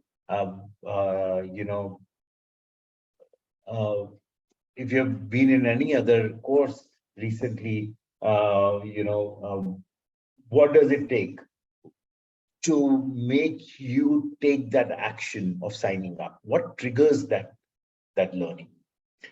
Those are the 3 questions. I think the 4th question is an important one, which is how do you sustain a learning journey? But it's also something that we have touched upon really, that if a learning is in an area of talent, then you are likely to sustain that learning journey. And because you've discussed that and mulled over it, I think we can drop that 4th question here. But I'd like to get these 3 questions debated in your groups and then come back. Any questions, anyone? Can I create the breakout rooms? All right, so please take a snapshot of this screen, a screenshot, so that you know what the questions are. You have to only mull over one question, and if you can actually prepare a slide as well on it, then each group can present a slide on this. So I'm going to give you 20 minutes. There are going to be 3 of you at least in that group, and I'm expecting that you will come back with a slide with your discussions. Right. Thank you. Please accept the invite.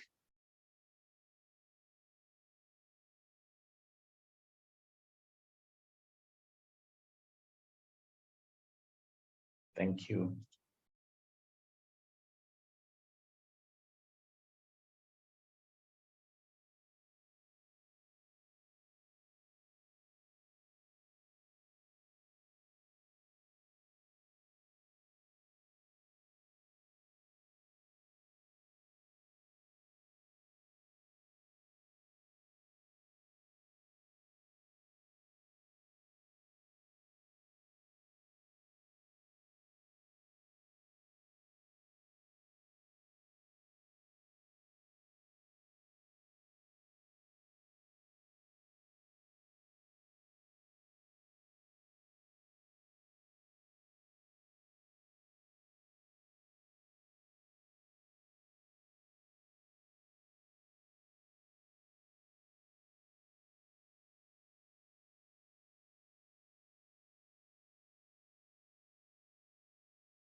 Hi, Kailash. I'm putting you in group 2. We're having a breakout conversation.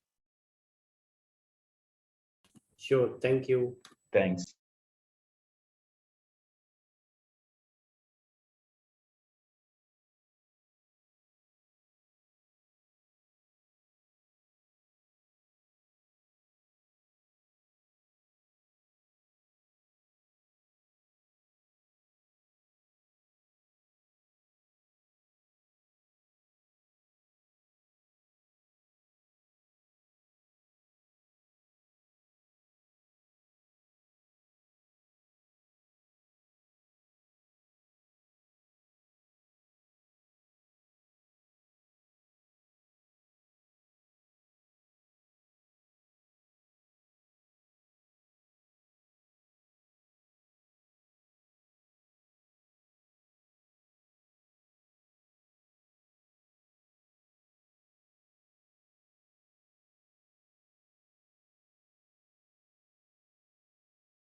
I think you're the first to come back.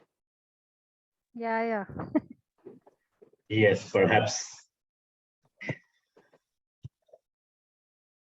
So our learning was fast, Akash. All right. All right, steps of learning.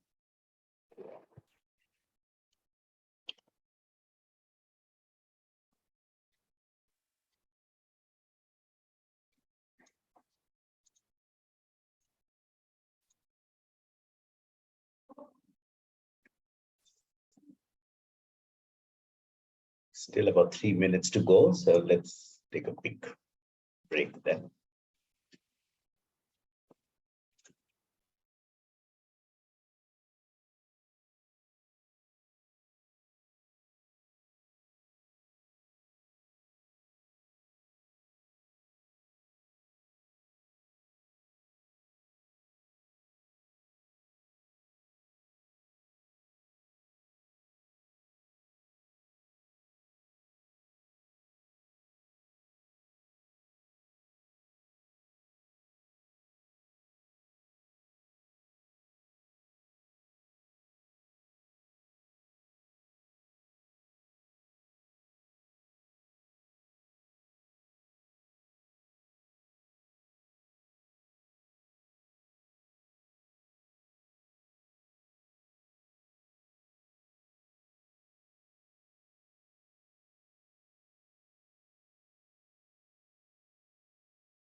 Okay, welcome back, everyone. Room 2 is yet to come back.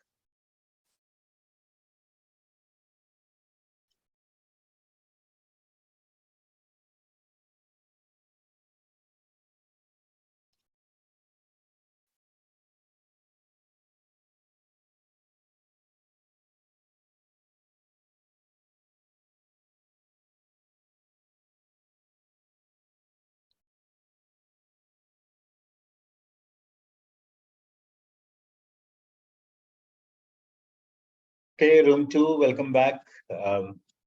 Let's get started right away. We're discussing learning, we're discussing behavioral and skill learning both. So let's listen to group 1. And the reason why I just said that is because somewhere in this conversation, we need to start differentiating between skill learning and behavioral learning. And that's the perspective. That's how we dovetail it into DISC, because DISC is really about behaviors.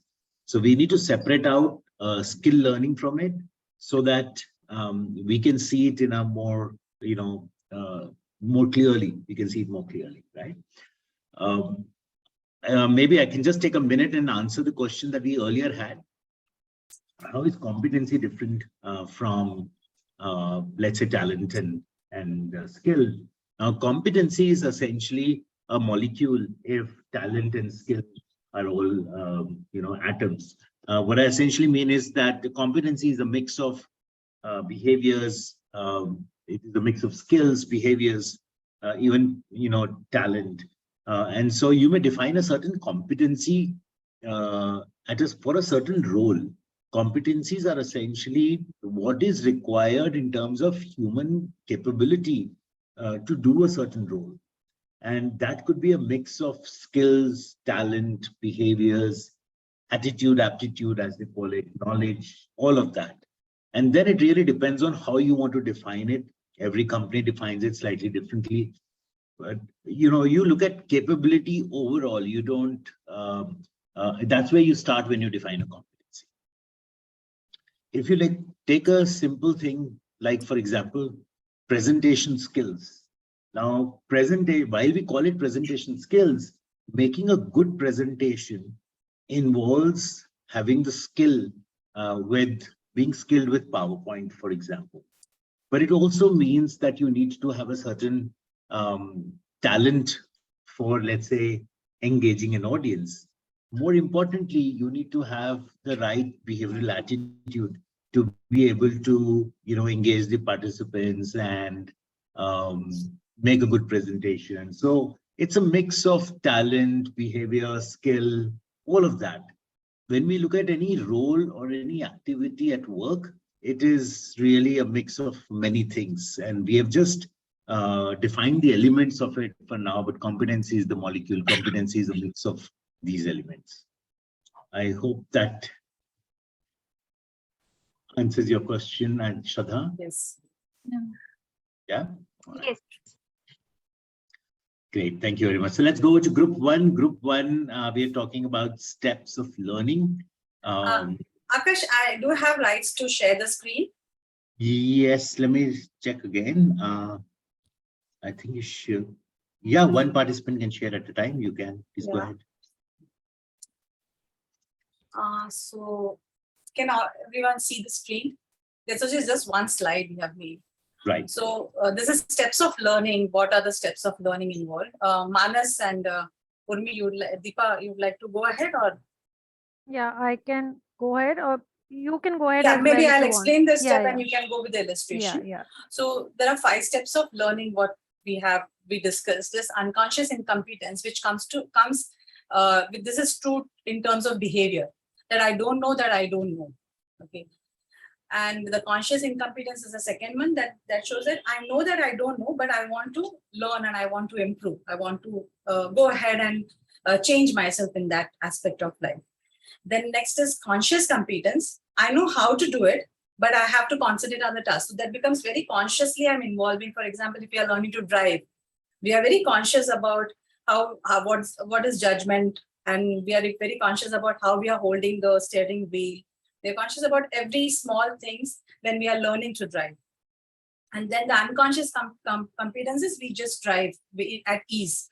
We just know where to go, and there are times that we don't even realize that we have reached our destination without being really focusing on the proper process consciously.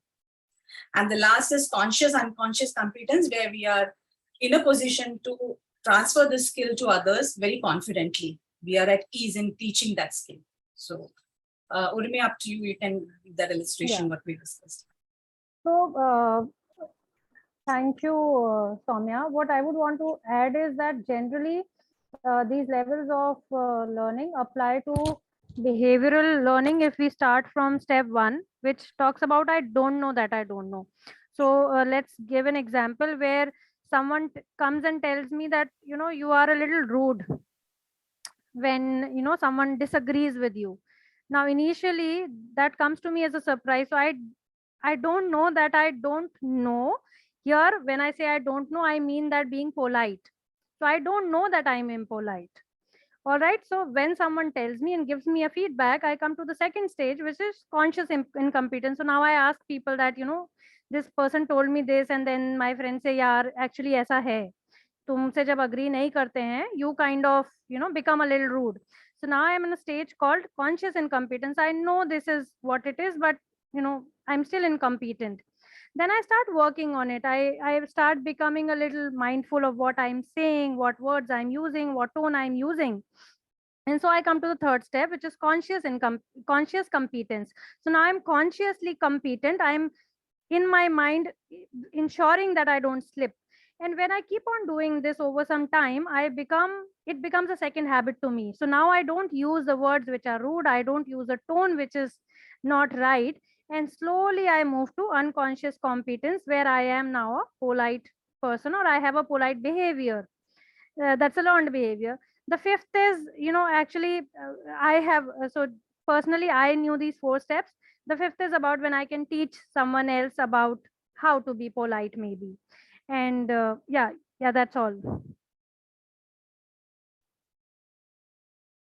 Akash, you're on mute. Sorry, that was a great example. Thank you so much, Deepa. Anyone else wants to add anything here? No, Akash, I just have a basic. Sorry, maybe my Sorry. Go ahead, go on. Nilima, please go ahead. and then Okay, Sneha. so Akash, I have a basic doubt. See, they beautifully explained it, but is this the learning behavior levels or the steps that are involved in learning? So I see these are the behavior of a person as part of the learning, right? This could be more of thinking or a stage, right? These are stages of learning. These are phases. You know, in stage 1, you are at a point where you don't know what you don't know. In stage 2, you get to know what you don't know. In stage 3, you have learned something, but you need to consciously do it. And in unconscious competence stage, it has become a habit for you. So these are stages of learning. These are different levels of learning. You can also say that. Conscious, unconscious competence is essentially mastery, I guess, where you can actually teach as well. Right? Yeah.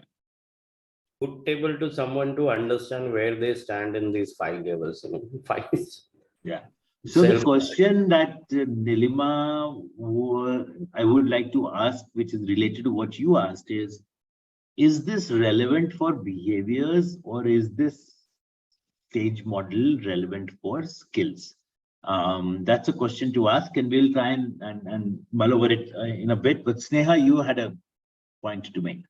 No, this was very similar to what Nilima was asking. That was my question as well. If you can help us put it in the right assimilation in the mind, it will help us. Akash. Sure. So I am not going to answer that now. I'll answer it after the 3 groups are done. But essentially the question to mull over is this model of learning, which gives us the 4 steps of learning, or 5 steps here. 5 steps of learning, is it relevant for behaviors or learning new behaviors, or is it relevant for learning new skill, or both? So Akash, we were discussing the same thing, and we agreed that for a skill, generally it starts with level 2. So let's say driving a car is a skill. I will always know that I don't know how to drive a car, which means it will start at the level 2, which is conscious incompetence. So generally, skills start at level 2. Unconscious incompetence generally starts for behavior, because sometimes we have that, you know, a blind spot about our own behaviors or how we are perceived by the other person. And so that naturally applies to behaviors when we start from point 1. So other example, Hmm. what we discussed is speaking loudly on a telephone or in a social setup. So that person may not be aware of that he's speaking louder, whereas others are very conscious or also know that he's speaking louder. So that step starts from unconscious incompetence in this case, if it is about behavior. And if it is about anything about skill, maybe don't know driving or don't know swimming. So we are aware that we don't know that. Hmm. So that step starts from the second one. So that is what we were trying to do. So do you know there is something called elaborative encoding? Have you heard of elaborative encoding? No, I'm not I've heard aware of of it. coding for sure. No. So elaborative encoding is actually a technique for memorizing things, but that could be a skill. And for that, you would now start an unconscious incompetence. Are you seeing that for whether it is for skill or a behavior, you can still start at unconscious incompetence? There could be a skill that I don't know of. Yeah, possible. Yeah, because I don't know. I've never heard about this. So that's a Correct. skill So which I I was don't just know. trying to, Yeah. give an Yeah, example. So yeah, fair enough. Let's go to group 2, then I'll come back to this. Let's complete the 3 groups and then come back. So group 2, that's Kailash, Kiran, Nilima, and Suman. Yeah. So fantastic for we worked on something. I'll just share the screen.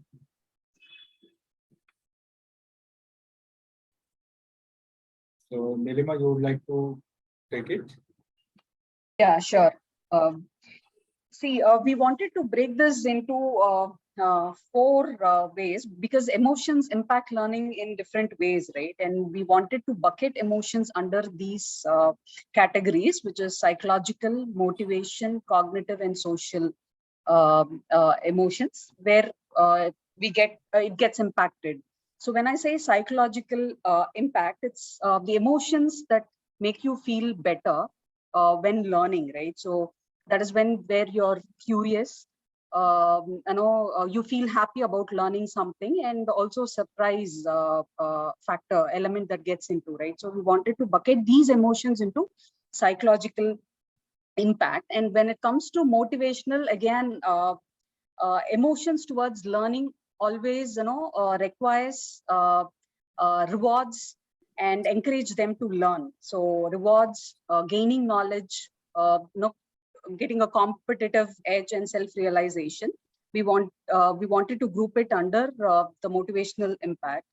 And the cognitive emotions, right? So there could be a negative emotions while learning few difficult things or learning something that is outside of our comfort zone.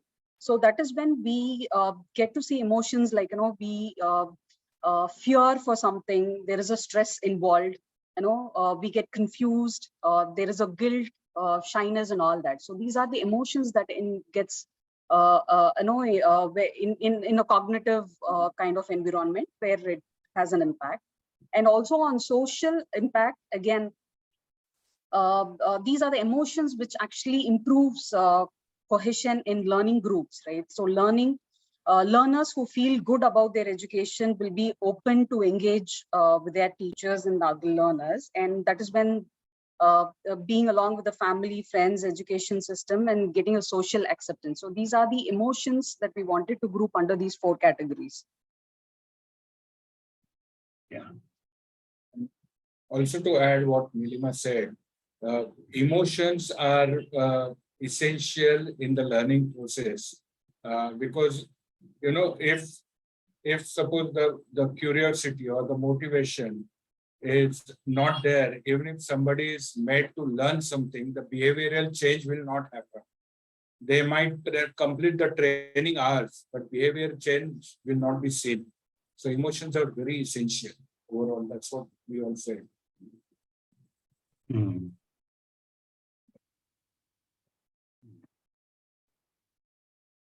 So there could be negative emotions and there could be positive emotions, both. Yes. And that's what goes on. Now, if you were to link it to the 4 steps that were given earlier, Do you think that would be possible?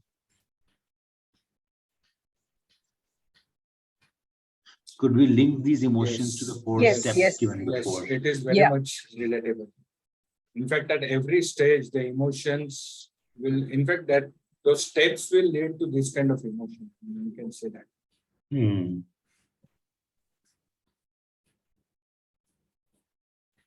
Psychological is more of a positive and cognitive is more of a negative.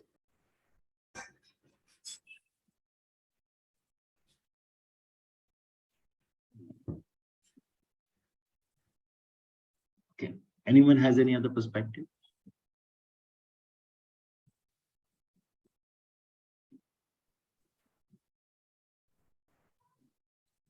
Does cognitive need to be negative always?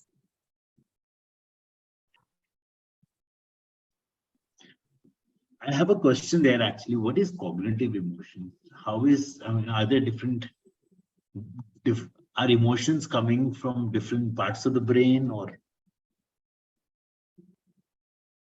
what does it mean?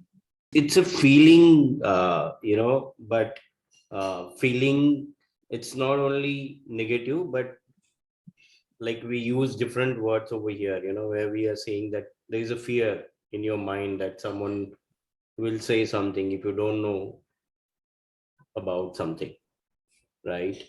Or shyness, I know something, but I don't know how to express it. So should I learn how to express it, So there are different category of words which falls under the cognitive emotions. So earlier we were thinking that will it be a part of, psychological emotion or a cognitive, and then, we could, so some words you might will feel that, part of the psychological emotions also. But like Nilima said that it's more of a positive emotion, psychological emotion is. So this is how then we categorize all the words. In fact, to add what Kailash said, and Akash, you just asked a very precise question. Does this emotion come from different part of the brain? Yes. For example, the primary brain, which is also called, reptile brain. That's what basically triggers the emotion for survival. And that's where, you start getting this kind of cognitive emotions. So that's the reason, we thought let's mention it separately. Sorry, someone wanted to say something else. Sorry. There was someone coming off mute as well, commenting. Okay. I was just wondering who that was. Shraddha, you had something to say? No. So I was again confused on these categorization, because I can see curiosity. So, happiness could be a motivational emotion. And so there are emotions essentially reside in the midbrain. And amygdala, which is part of the brain, is the one that's responsible for emotions. There are survival responses, which is in the reptilian brain, which could relate to fight or flight, which means to go ahead and fight something or run away. But essentially, emotions is the game of midbrain.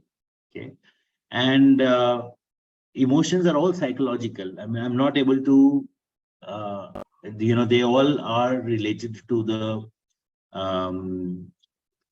the psychological assets that we have, and therefore all emotions are related to that. I think the most important thing here would be to break it into two parts, maybe positive and negative emotions, if you like, or emotions that enable us to move further with the journey of learning, or kind of push us back and make us step back and disengage from learning. Those could be perhaps some ways of breaking this down. But I understand what you're trying to say is that there are a variety of emotions that we go through when we're learning something, and I think that is the key takeaway as well that I would like to drive, that there are a variety of emotions. How we bucket it is just a question of our own personal choice. Okay. Also, could it be step by step or need not be step by step, depending upon, you know, which stage of learning you are in? Something that disengages from the process of learning or something that engages us more into the process of learning. Maybe that could be another way of looking at emotions. Okay. Right? Okay. All right. Thank you so much. Let's Thank go to you.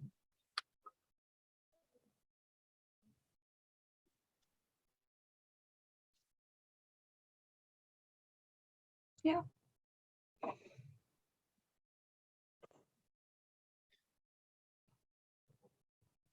Shraddha, Sneha, Sumit. Yes. Yeah. I'll share the.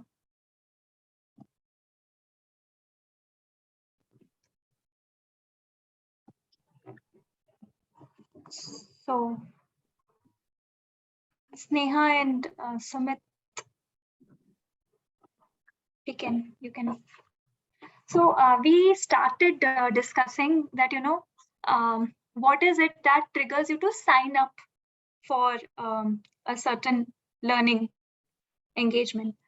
So we came up with these points when there is, you know, that level of intensity or a situation that adverse, which makes you realize that there's a need for learning, and you realize the need to be relevant, or someone makes you realize.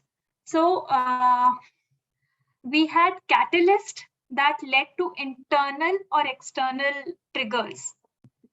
You know, so either there is an internal trigger or there is a catalyst, external catalyst leading to an internal or external trigger. If we are clear by, you know, so the catalyst is always external. Okay. It could just start with an internal trigger, just to, like, you know, simplify what, yeah.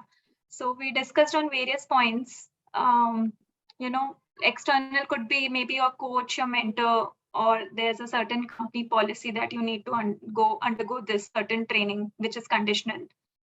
And then let's say POSH awareness training, you know, Yes. mandatory training, or quality training, you know, mandatory Yes. training, induction program, you know, mandatory training. So there could be some which are driven by the external requirement, regulation, policy, whatever. Yeah. And internal, you're saying, is kind of driven by one's own internal motivation, which is passion or fear or anything like that. Maybe the catalyst could be an external trigger, external catalyst, as in maybe I look at my friend doing something, undergoing some training, and I realize that I should do it too. So that becomes an internal trigger eventually. So social peer pressure. So you mentioned that, yeah. Yeah. Peer pressure is the catalyst there, right? It's looking at someone else. Okay. And the moment when we are you know, actually signing up for something, it could be either a high level of clarity, you know, this is exactly what I'm looking for, or there's an uncertainty, and that, you know, if I don't sign up now, I'll miss out on something, fear of missing out, confusion, high state of confusion could be the emotion you're going through at that moment of signing up. Yeah. Okay. One more point. Yes, so please go ahead. The trigger for learning could be the trigger which leads you to sign up. But can we also look at it like this, when the trigger which leads to the actual learning, you know, that is a learning, the state of breakthrough that leads you to the actual learning. I might sign up for a certain learning, that might be my trigger, but I might like not really make the best use of it, or I might have some major learning happening in that initiative. I'm not sure if I get your question completely, Shraddha. This question, the way of looking at this question could be both, right? The trigger for learning, taking the learning initiative, and then trigger when the actual learning happens. Correct, both. I think I was talking about both, really. Yeah. Yeah. Okay, so good. Thank you so much. Yeah. Yes. So Sneha and Sumit, if you have anything to add. I think you covered all the points. Yeah, I think. All right. So let's go back to the same. Give me a moment. I'll just put on my slides. Of course, the model, conscious competence model, is a well established model.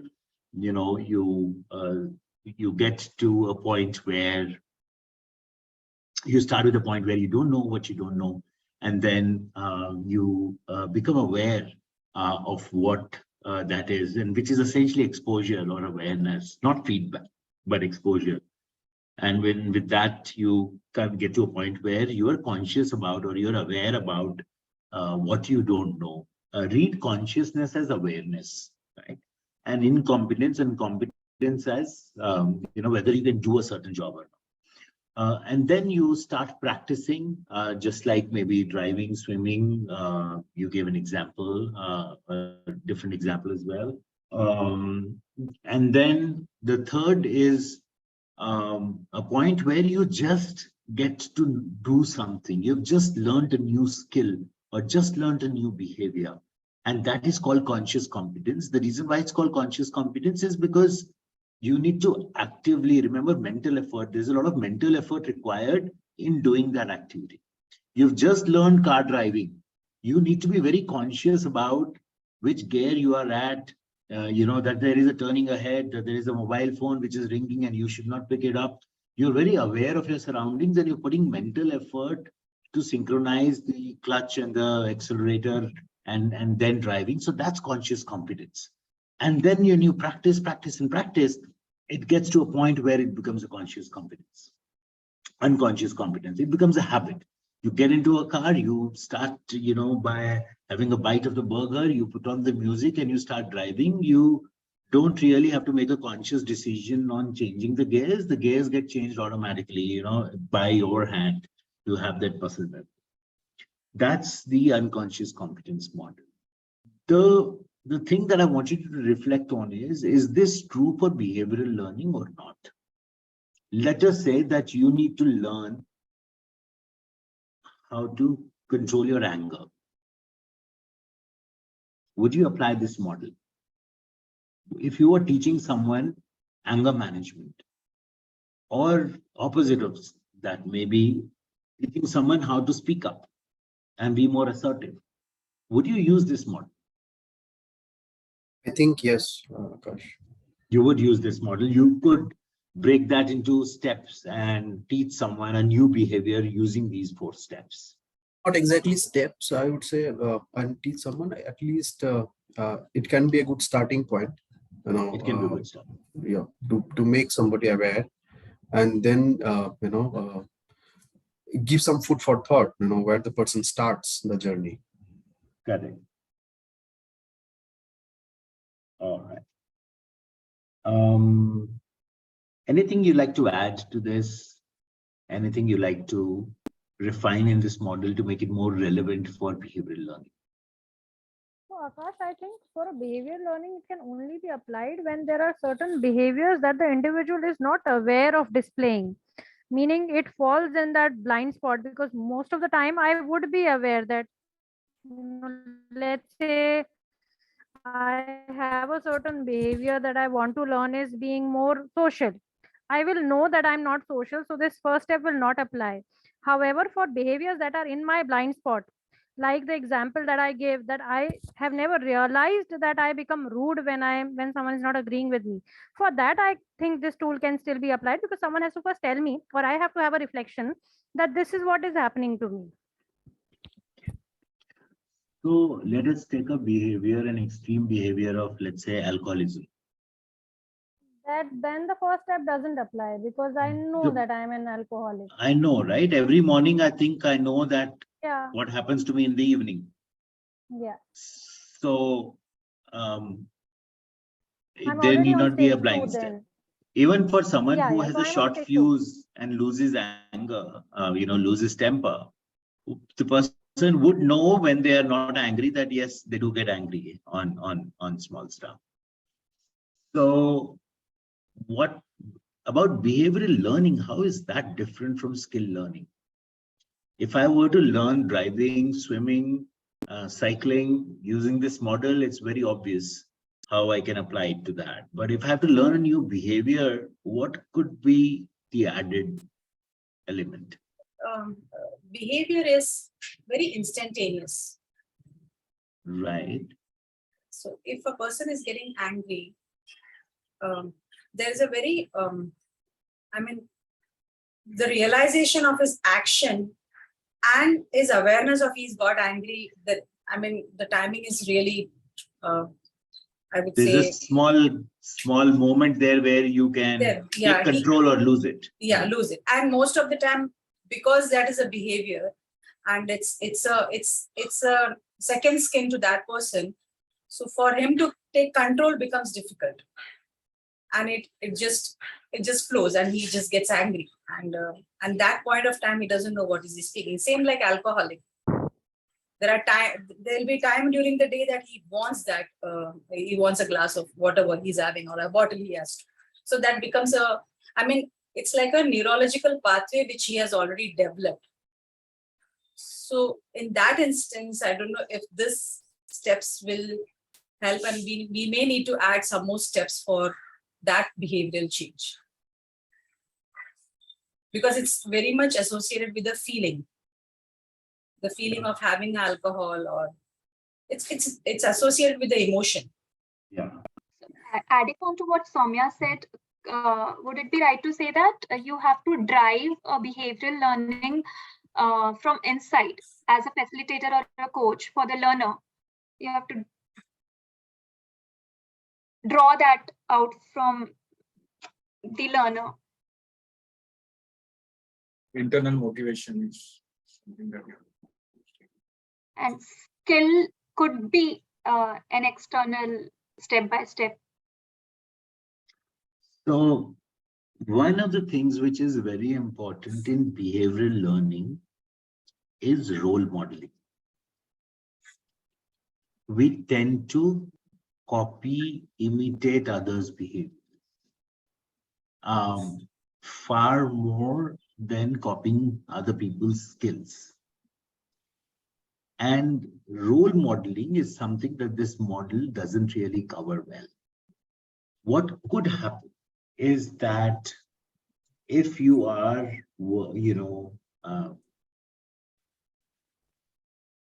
you have a certain accent because everyone around you has that accent. You may role model some of the behaviors of your parents, especially, kids role model their behaviors. What happens in role modeling is that a person actually, without really becoming aware, can go from unconscious incompetence directly to unconscious competence. You don't even realize that you're putting on the behaviors. And as behavioral trainers, what we really need to understand is that when we are training people in an organization, we have to, if you want people to show certain behaviors, we need to look at what's happening around them as well. You can't teach one person a certain behavior. You have to create a culture in an organization, which is the common behaviors in the organization. So if you want everyone to come in time in an organization for meetings, then you can't teach that to one person. You need to make that a norm in a group. Only then it kind of rubs off on people. If I join new from an organization where no one used to turn up for meetings in time, I go to that place and I start getting in time because everyone's coming in time. I go, to a park in India, I might litter around a bit. I go to Singapore, I ensure that I put all my dirt in the dustbin because I'm imitating the behaviors. I understand it could also be a conscious decision of what's happening around. And that's something which is important for behavior.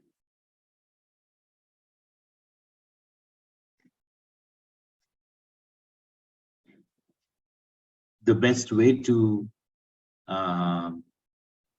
get fit is not just to develop the willpower, but also change the friends you go out with, on weekends, because if your friends are having only salads, then it'll be difficult for you to have a pizza with them. So that's the environment that, the change has to be at the environmental level. I think that's important for behavior. Questions around this?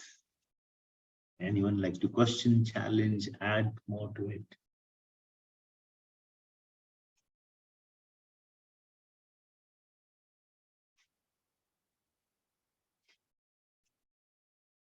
In this case, Akash, not every alcoholic has an alcoholic child.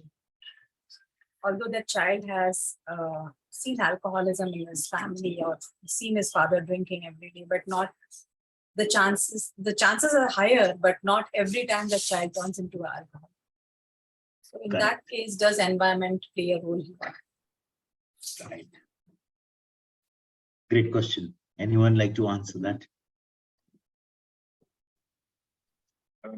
Hi, Akash. I don't have an answer to that, but I'll share one example that I have seen. A father was highly addicted to alcohol, and since childhood, his kids were, seeing it how pathetic he was after he is drunk. Now, after a long time, when I met up those people, now those people are grown up now, and they have already lost his father. So the elder son has just become like him, whereas younger son doesn't even like to, look at or touch the alcohol. So I don't know how to explain this environmental influence. I mean, on one person, it influences in a way that it's okay, even my father was like this. And on his younger sibling, it has impacted, the environment has impacted in a manner that he felt, oh, it is bad, it is disgusting. I should not be like my father. The same environment, they have grown up into the same environment, but these two different behaviors. Yeah. Okay, thank you. Anyone else?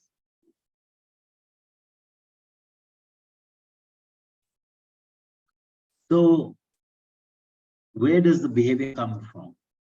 The behavior comes from a mix of three things: the genetics, the cognition, which is your own thinking, and the environment. However, note that environment does have a significant effect on the behavior. Just developing or building on the same example of alcoholism. If there were two identical twins, they would have the same physiology, the same gene. Just give me a moment, please.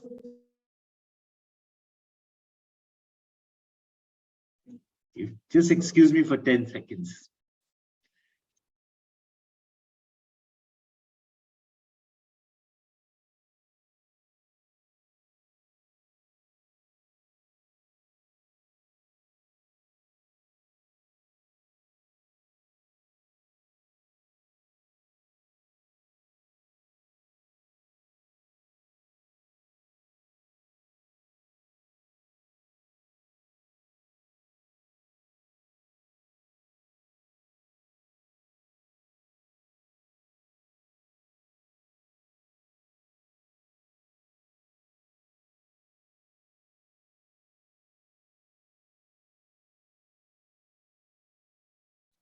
My apologies.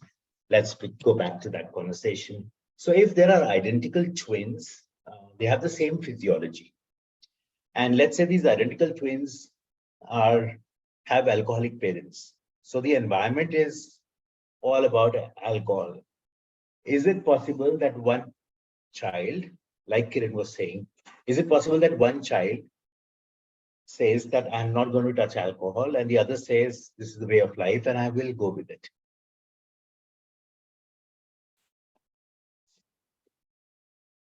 Yeah, there's a possibility here. There's a possibility. And that's what is cognition, right? That's your own thinking, the person's own perception. One may believe that this is the genesis of all the problems that the family has, and therefore I would not touch alcohol. Whereas the other might believe that this is the way you live. This is what we have seen. This is normal, right? Now, so we've kind of made physiology and environment constant, and we see that cognition is, creates an effect. Now, let us say that there are twins who both, irrespective of what they think, they have a gene for alcoholism, both the twins. One twin is living in a country where there is a lot of alcohol available, and another is living in a country where there is no access to alcohol. Is it possible that the one who doesn't have access to alcohol will get addicted?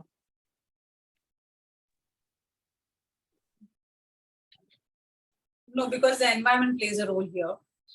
Correct. We may not get So if I don't have access to alcohol, even if I had gene for alcoholism, it doesn't matter because it never gets expressed. And therefore, I never get an opportunity to express that gene, right? So ultimately, if a person is an alcoholic, is it because the person has a gene for alcoholism? The person has a cognition or a thinking that made him or her alcoholic? Or is it the person's environment that made the person alcoholic? Who would you blame the most? Or which factor would you blame? Physiology, cognition, or environment?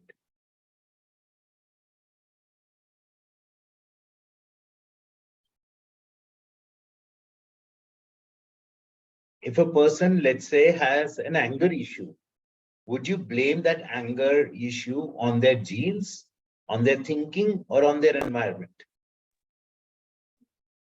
I feel environmental. I think it's combination of all three. It's a combination of all three, because even if my environment has alcohol and I don't have a gene for alcoholism, I'm unlikely to become an addict, right?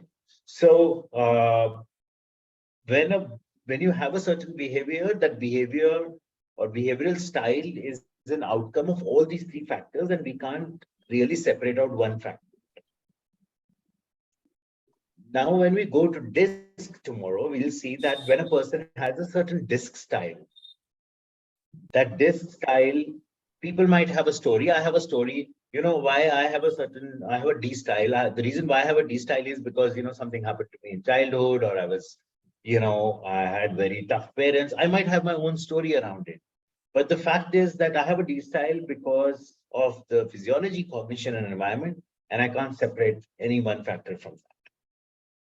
Right? So therefore, it's not easy to define a why for behaviors.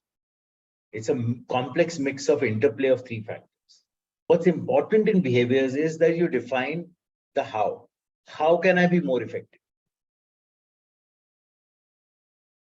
So in behaviors, you don't worry about why a person has a certain behavioral style. You worry about how can I make a certain behavioral style more effective. That's the distinction that I wanted to drive from here. Okay, let's see if everyone's on board, or if you have questions, you want to challenge something, please feel free to come after it.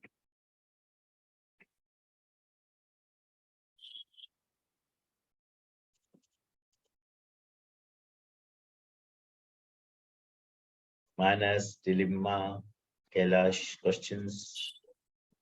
Deepa, Sneha, Shraddha. I'm good, Akash. Thank you. All right, thanks, Manas.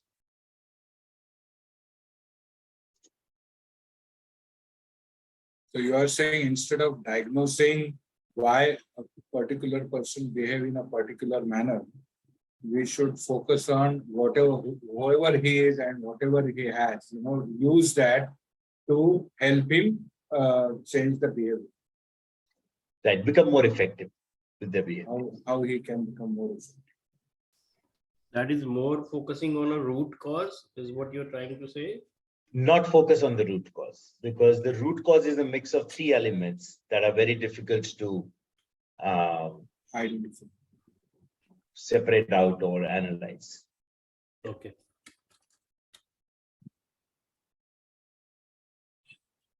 Okay, that's a bit different from from engineering problems where you essentially get to the root cause of the problem to solve it. Here, you don't necessarily do that. There is no problem. All behavioral styles are equally good. We just need to know how to become even more effective.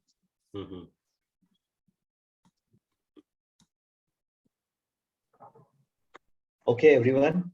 Akash, with behavioral learning, behavioral trainings, you can never have one size fits all approach. Correct. If we go by this. Correct. Because the starting point is different for everyone. So should we attempt it or not? We have to, all behavioral learnings must be individualized, from an effectiveness perspective.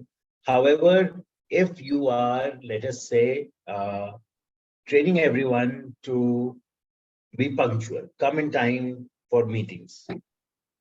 Now, everyone has the same learning to, to deliver, to act to deliver. But your learning could be that you need to learn how to go to bed in time. I need to learn how to,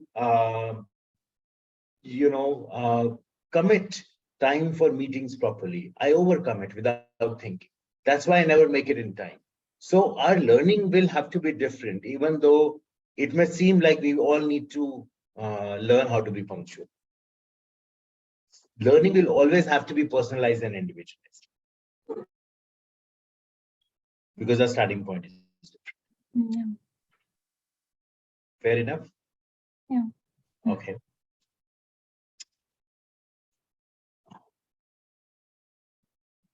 Okay, any more questions?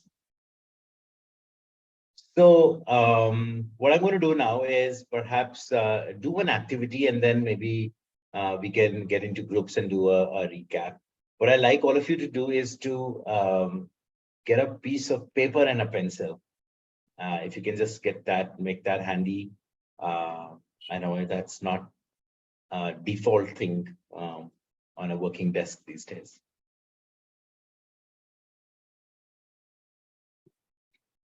If you can all get a piece of paper and a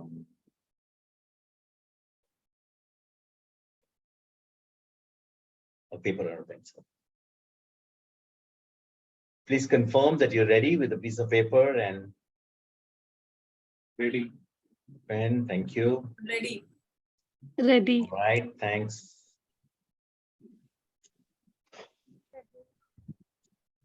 Okay, so let's begin. What I want you to do first is to write your full name on that piece of paper in running handwriting, in cursive handwriting.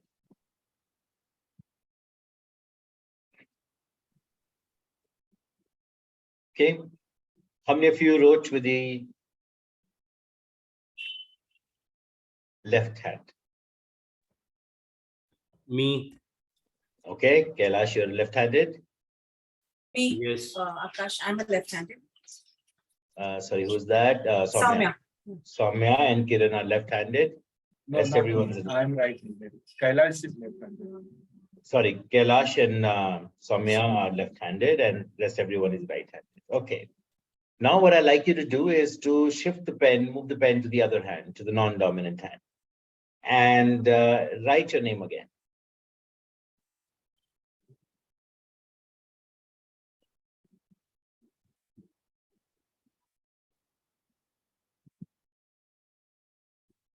Yes.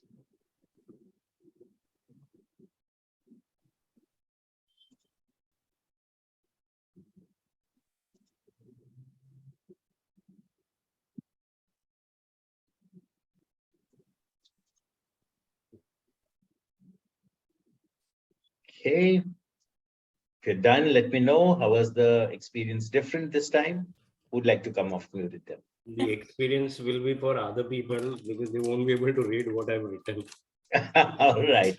So the outcome was bad. Okay.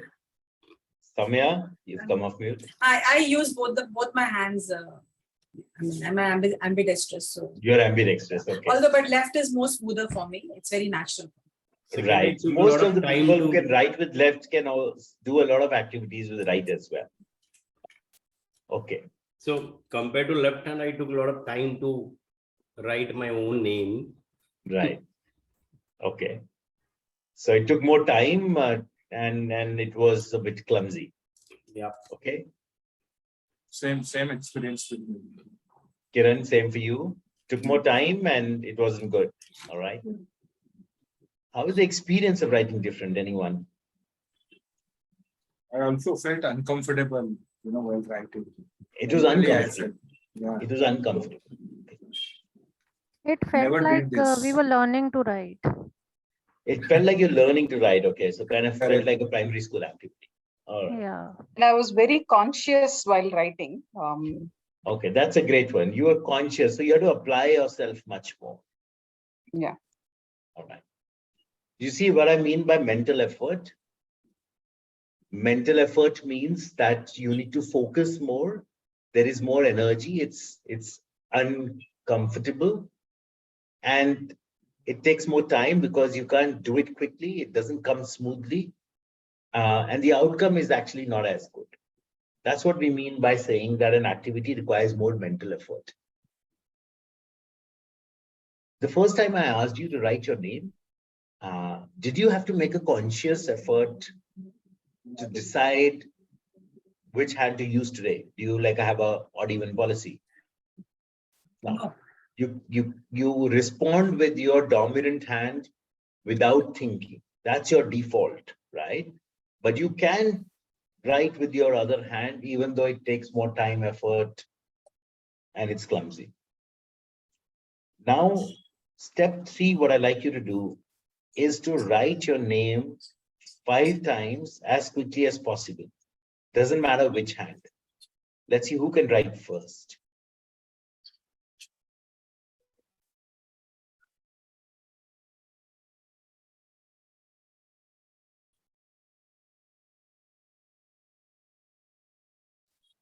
Five times. You have to write 5 times as quickly as possible. Done. Done. Done. All right, fantastic. Did anyone use the non-dominant hand, or did you all use your dominant? We use a dominant hand. Dominant. So,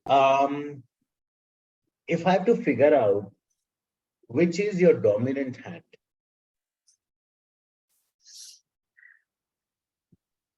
what would be a good way to figure that out?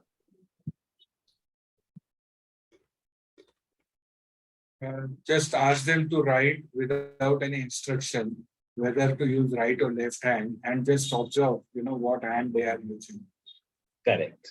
In all probability, we would start by using our dominant hand. Though sometimes it is possible that just for fun, I might, just for creativity, I might use my non-dominant hand. But if I have to write 5 times my name, I am unlikely to use my non-dominant hand. If I was writing an exam, unlikely that I'll be writing it with my non-dominant.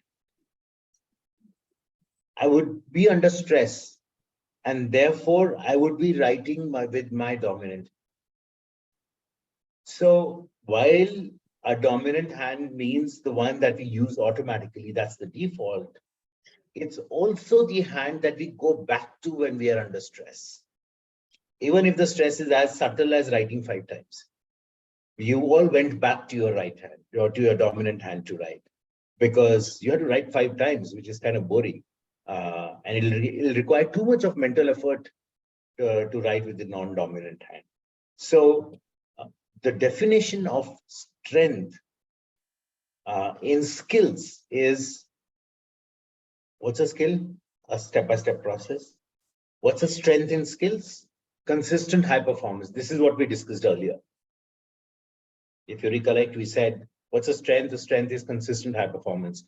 It's about what you're able to consistently deliver. But in behaviors, strength is different. In behaviors, strength is what or which behavior you use more often. it's not about performance, it's about frequency. So my behavioral strength is talkativeness. What does that mean? It means that if you meet me in the lift, I would start talking to you. If you meet me on a plane, I'll start talking to you. You expect that when you meet me and I'm standing with a few people, I would be the one who is talking. I tend to use the behavior of talking very often, and that is why it is my strength. By the way, it's also my weakness because I tend to speak where I should not be speaking. And so in skills, your strength ensures your success. In behaviors, strength can also be your weakness because you might overuse it or inappropriately use it. I go to a condolence meeting, I start talking. I go to a serious board meeting, I start talking. Or I speak too much, or I say too much. I get into a conflict, I tend to spill the beans and say things that I shouldn't be saying. So talkativeness can also be my weakness in certain situations. That's how we differentiate between skills and behaviors.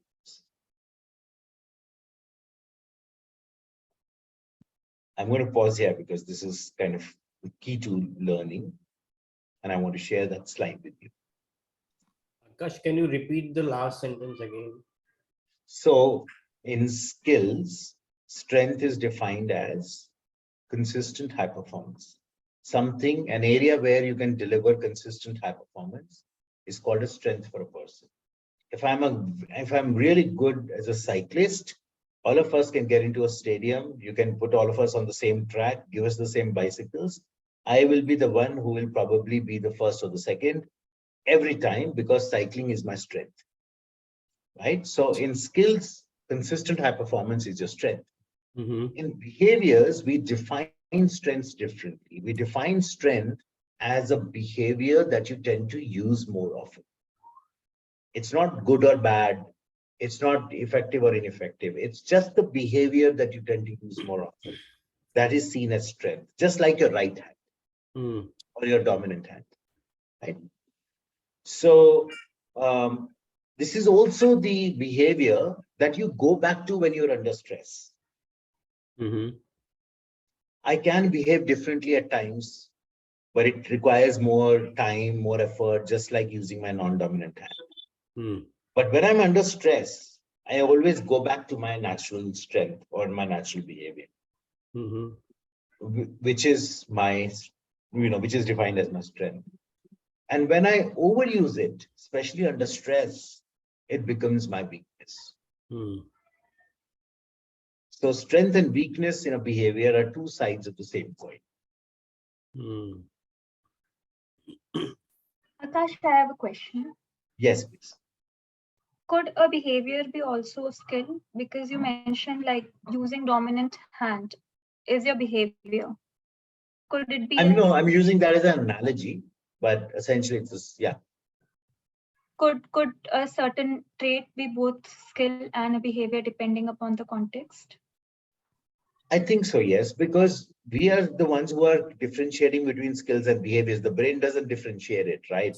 It's only certainly doing an activity. I think what we are really saying is there something which is transferable? Is there something that can be broken down into steps? Then let's call it skills. Okay. If it is something which is more unique to a person, let's call it behavior. And behavior is related to talent. Behavior is less related to skill. Okay. Right. So it's non-transferable. I cannot transfer my behavioral style to anyone else. Yes. But I can transfer a skill to someone else. So I think the whole point of transferable and non-transferable is the most important thing to keep in mind. Okay.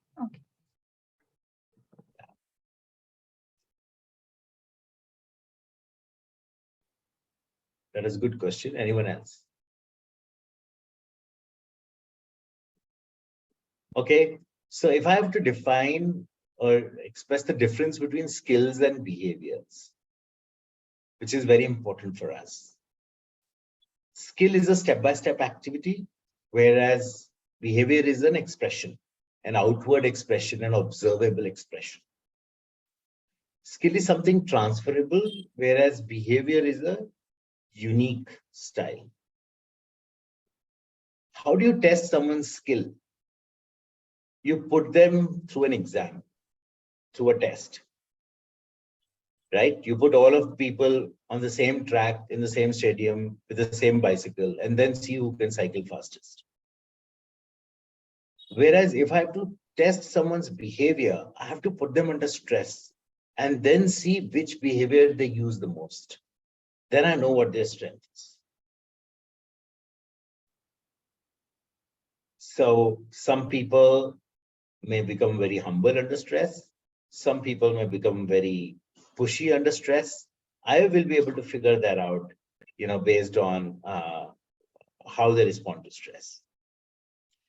In skills, you figure out what is your strength and you build on it, because that's your shortest path to success. If you're good at something, just build on it. Whereas in behaviors, you don't build on your strengths. Your strength is, say, talkativeness. You don't train to become even more talkative. You, in fact, train to become more serious at times. So you need to build flexibility in your behavior as opposed to building upon your strengths. Right? And finally, of course, environment supports skill learning as well. But I think environment plays a key role in behavioral learning because we tend to imitate the behaviors around us. That's key to behavioral learning.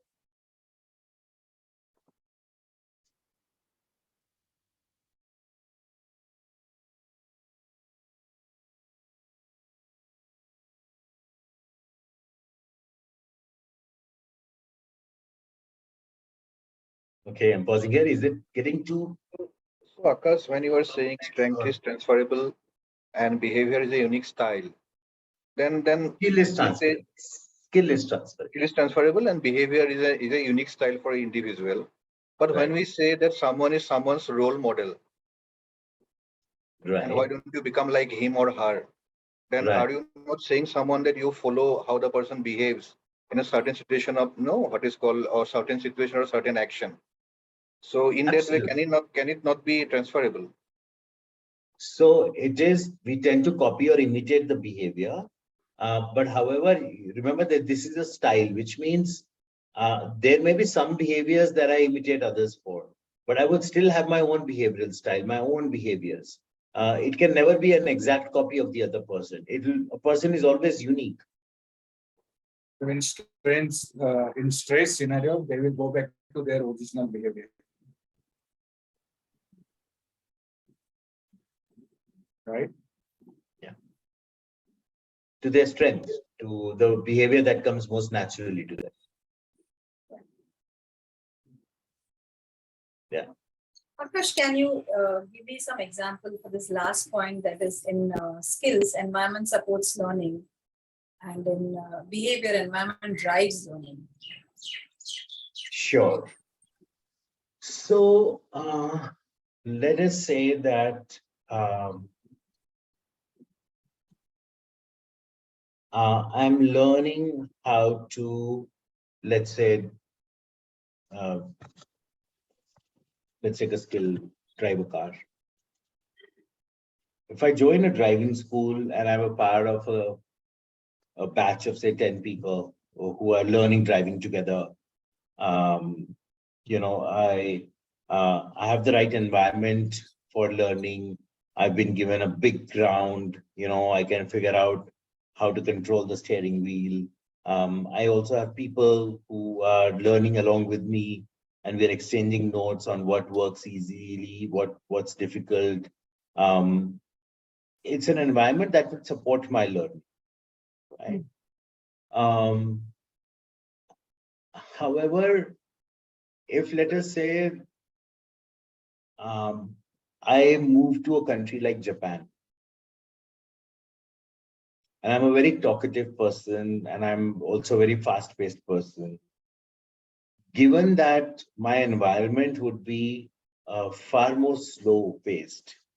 As a culture, it's a high perseverance, slow paced culture in Japan. I'm working in that environment for years and years. My work style would change, right? If when people go abroad to a different country, they come back changed because essentially their environment has changed their behavioral style. Of course, there are many things that do not change, which are more related to personality. But there are some things which are more dynamic, and that change might happen unconsciously. I might put on an accent, for example, without really knowing that I'm putting on an accent. I might express myself slightly differently. When you are speaking to someone on the phone and you're speaking to someone from another country, does your tone change? You may not realize it, but others around you would realize that this person is talking so differently, with the other person. So the environment does kind of change that, and it drives that learning, it drives that change in behavior. Yeah, got it. Thank you so much, Akash. Thank you.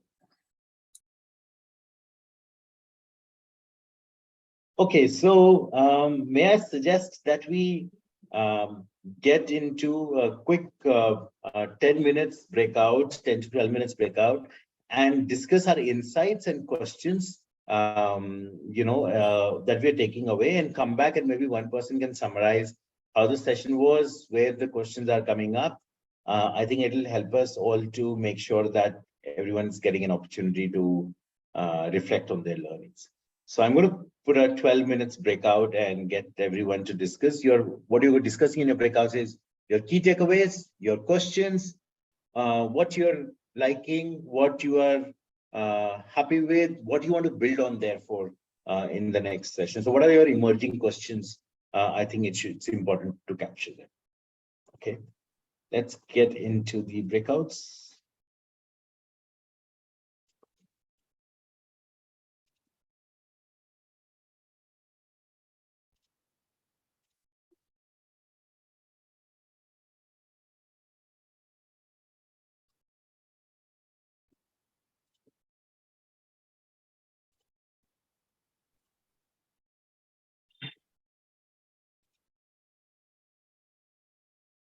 Please join your breakout rooms for 12 minutes.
Akash, are you there?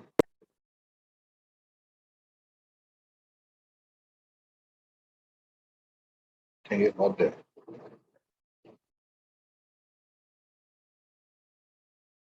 I just wanted to understand for tomorrow's time, it's 2 to 5 or 2 to 6? I think as per calendar 2 to 5, right? 2 to 6 only, is it? I don't know. Let me check. I Yeah. Any Akash, I just confusion? wanted to check for tomorrow's timing.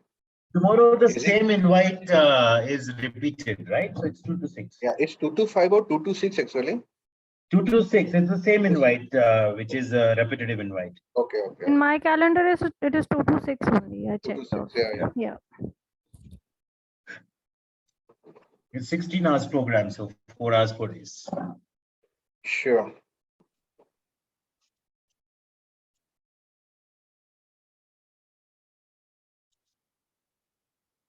That was quick in your group. Yeah, we are very quick. We had the similar thought process going on, so Yeah, correct. it was easier, to be very honest.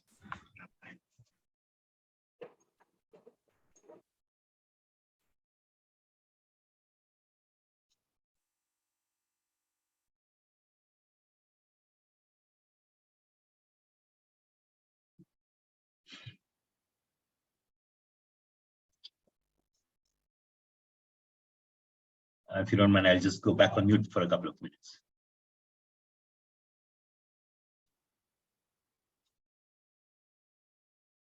Sure.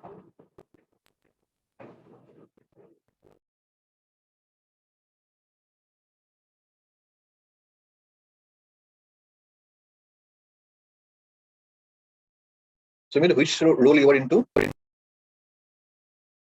Manas, I am into a strategic HR role. I would say a business partnering.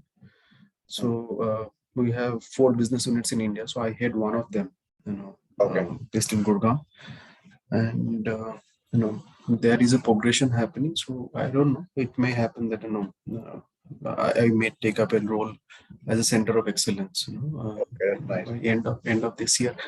But ये सब चलता रहता है. You don't know whether it will materialize or not. Business scenario is quite dynamic actually nowadays. That's bad. It's not dynamic. If you ask me, it's bad for us. It's like tough, very tough. Yeah. And if you don't mind, if I can ask you one thing, Manas, by any chance, you are from Assam? Yes. Okay. Because I am from Assam, so Oh, I could you're make a from sense. Assam. Okay. Assam, where exactly? Big boy. Sorry? Big boy. Big boy. Okay.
All right, welcome back, everyone.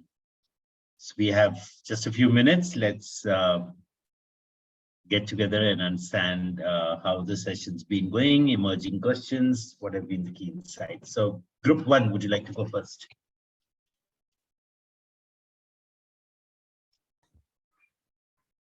I can start. Sure. Group 3. So there are a lot of key takeaways, but we've captured few points to share with you and group. So yes, as I said earlier also, so all 5 words, we used to use it casually, and the understanding about those 5 words got a lot of clarity about it, changed my perception about those words and the meaning of it. That's what the entire group also, the third group also thinks. The connection between these, or the connection between 2 words or 1 word to another word, understanding of that, then learning about emotions, level of learnings, these are the different learnings for me and for the other team member as well. So thanks to other groups, who created those tables. It helped us. And one question for you, Akash, it might be a basic question, people will laugh on it, but I don't know, it's running in my mind. Why are you trying to compare the skill versus behavioral strength, and not talent versus the behavioral strength, or the other word? Fantastic. Great.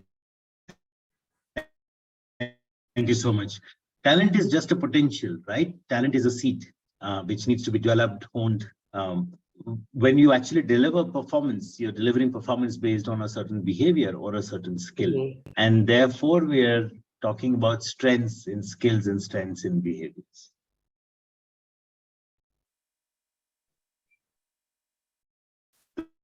But then why not with knowledge? That's what because knowledge I'm trying to connect those dots, Akash, actually, Yeah, no, you're right. So knowledge builds those, it helps in building talent and honing talent and converting it into a strength, which can be valid for both skills as well as behaviors. I may behave in a certain way with my team members because I understand what motivates my team members. I may have that knowledge. I may have the knowledge about what role you can expect or how to delegate, things to my team. That could be a piece of knowledge. And so knowledge is common to both. The most important thing is something transferable or not? And that defines, the role of a person, that defines, learning. The second reason is that we are doing DISC, which is a behavioral tool. And a lot of times when we are discussing behaviors, if you don't separate it out of skills, then there can be a lot of confusion. We will not be able to understand behaviors in totality if we mix it with skills. So that's the reason why we have to separate out skills before we get into behavioral styles tomorrow. And that's the second reason. Got it, Akash. Okay, great. Thank you so much. That is a great question. Let's go over to the other rooms, room 1 or 2. Who would like to go next? So I'm from room 1, Akash. First of all, go ahead. Thanks to you and everybody present here. It was I would say a pretty interesting learning session so far.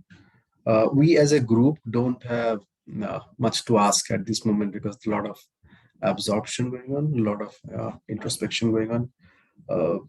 One thing which you made us clear is that what not to expect tomorrow, how you differentiate skill vis-a-vis behavior.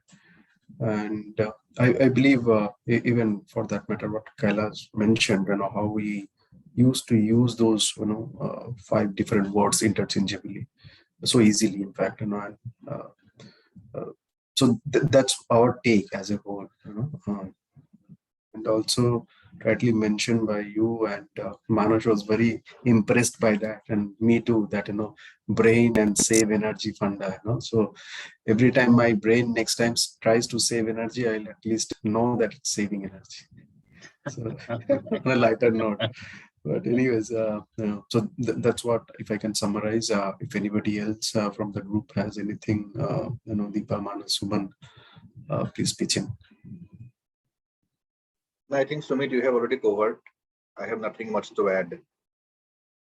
Okay, thank you. Room 2, Nilima, Shraddha, and Soumya. Yeah, Nilima, I would like to go. Shraddha.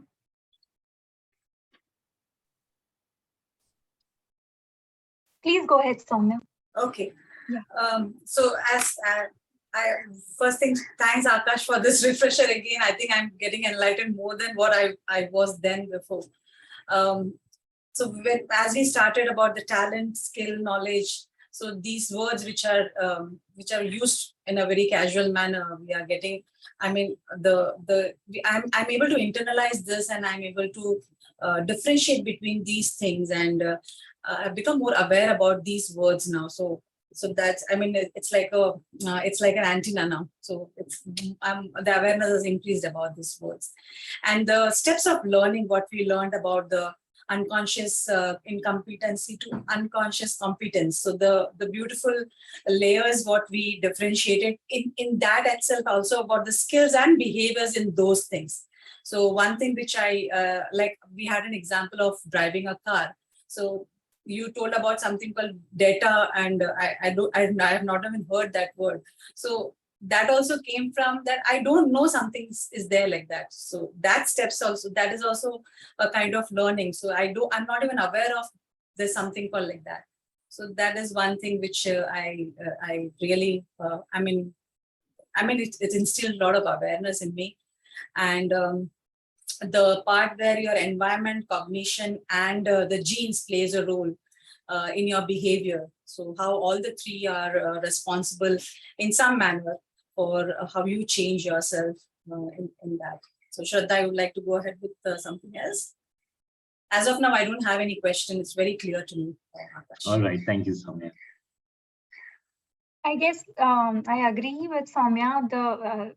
This refresher is even more, it's proving to be more profound for us, even better clarity. Doesn't seem like it's a refresher. It's, All right. Yeah. And we did cover on sustenance, which we did not discuss as in, Yeah, so as I was saying, sustenance is essentially to say whether we are going to deliver a program which is in the area of talent. I think we can speak a little bit more about it tomorrow. I'll be happy to do that.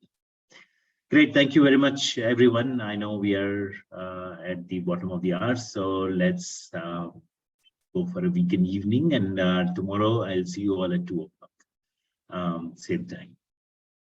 Thank you so much. Thank you. Thank you, Bye. everyone. Bye. Thank you so much. Bye. Thank you. Sumit, can you check your Thank email? I you. think it had gone to another email Thank ID. you. Yeah, it has gone to a different email ID. Thank I got it now, so I'll complete the assessment. Yeah, thanks. Sure, Akash, thank you very I much. don't think I've received the assessment link. Nilima, you would have. I remember it was being sent. Okay. Can you check your email ID? It was sent last evening.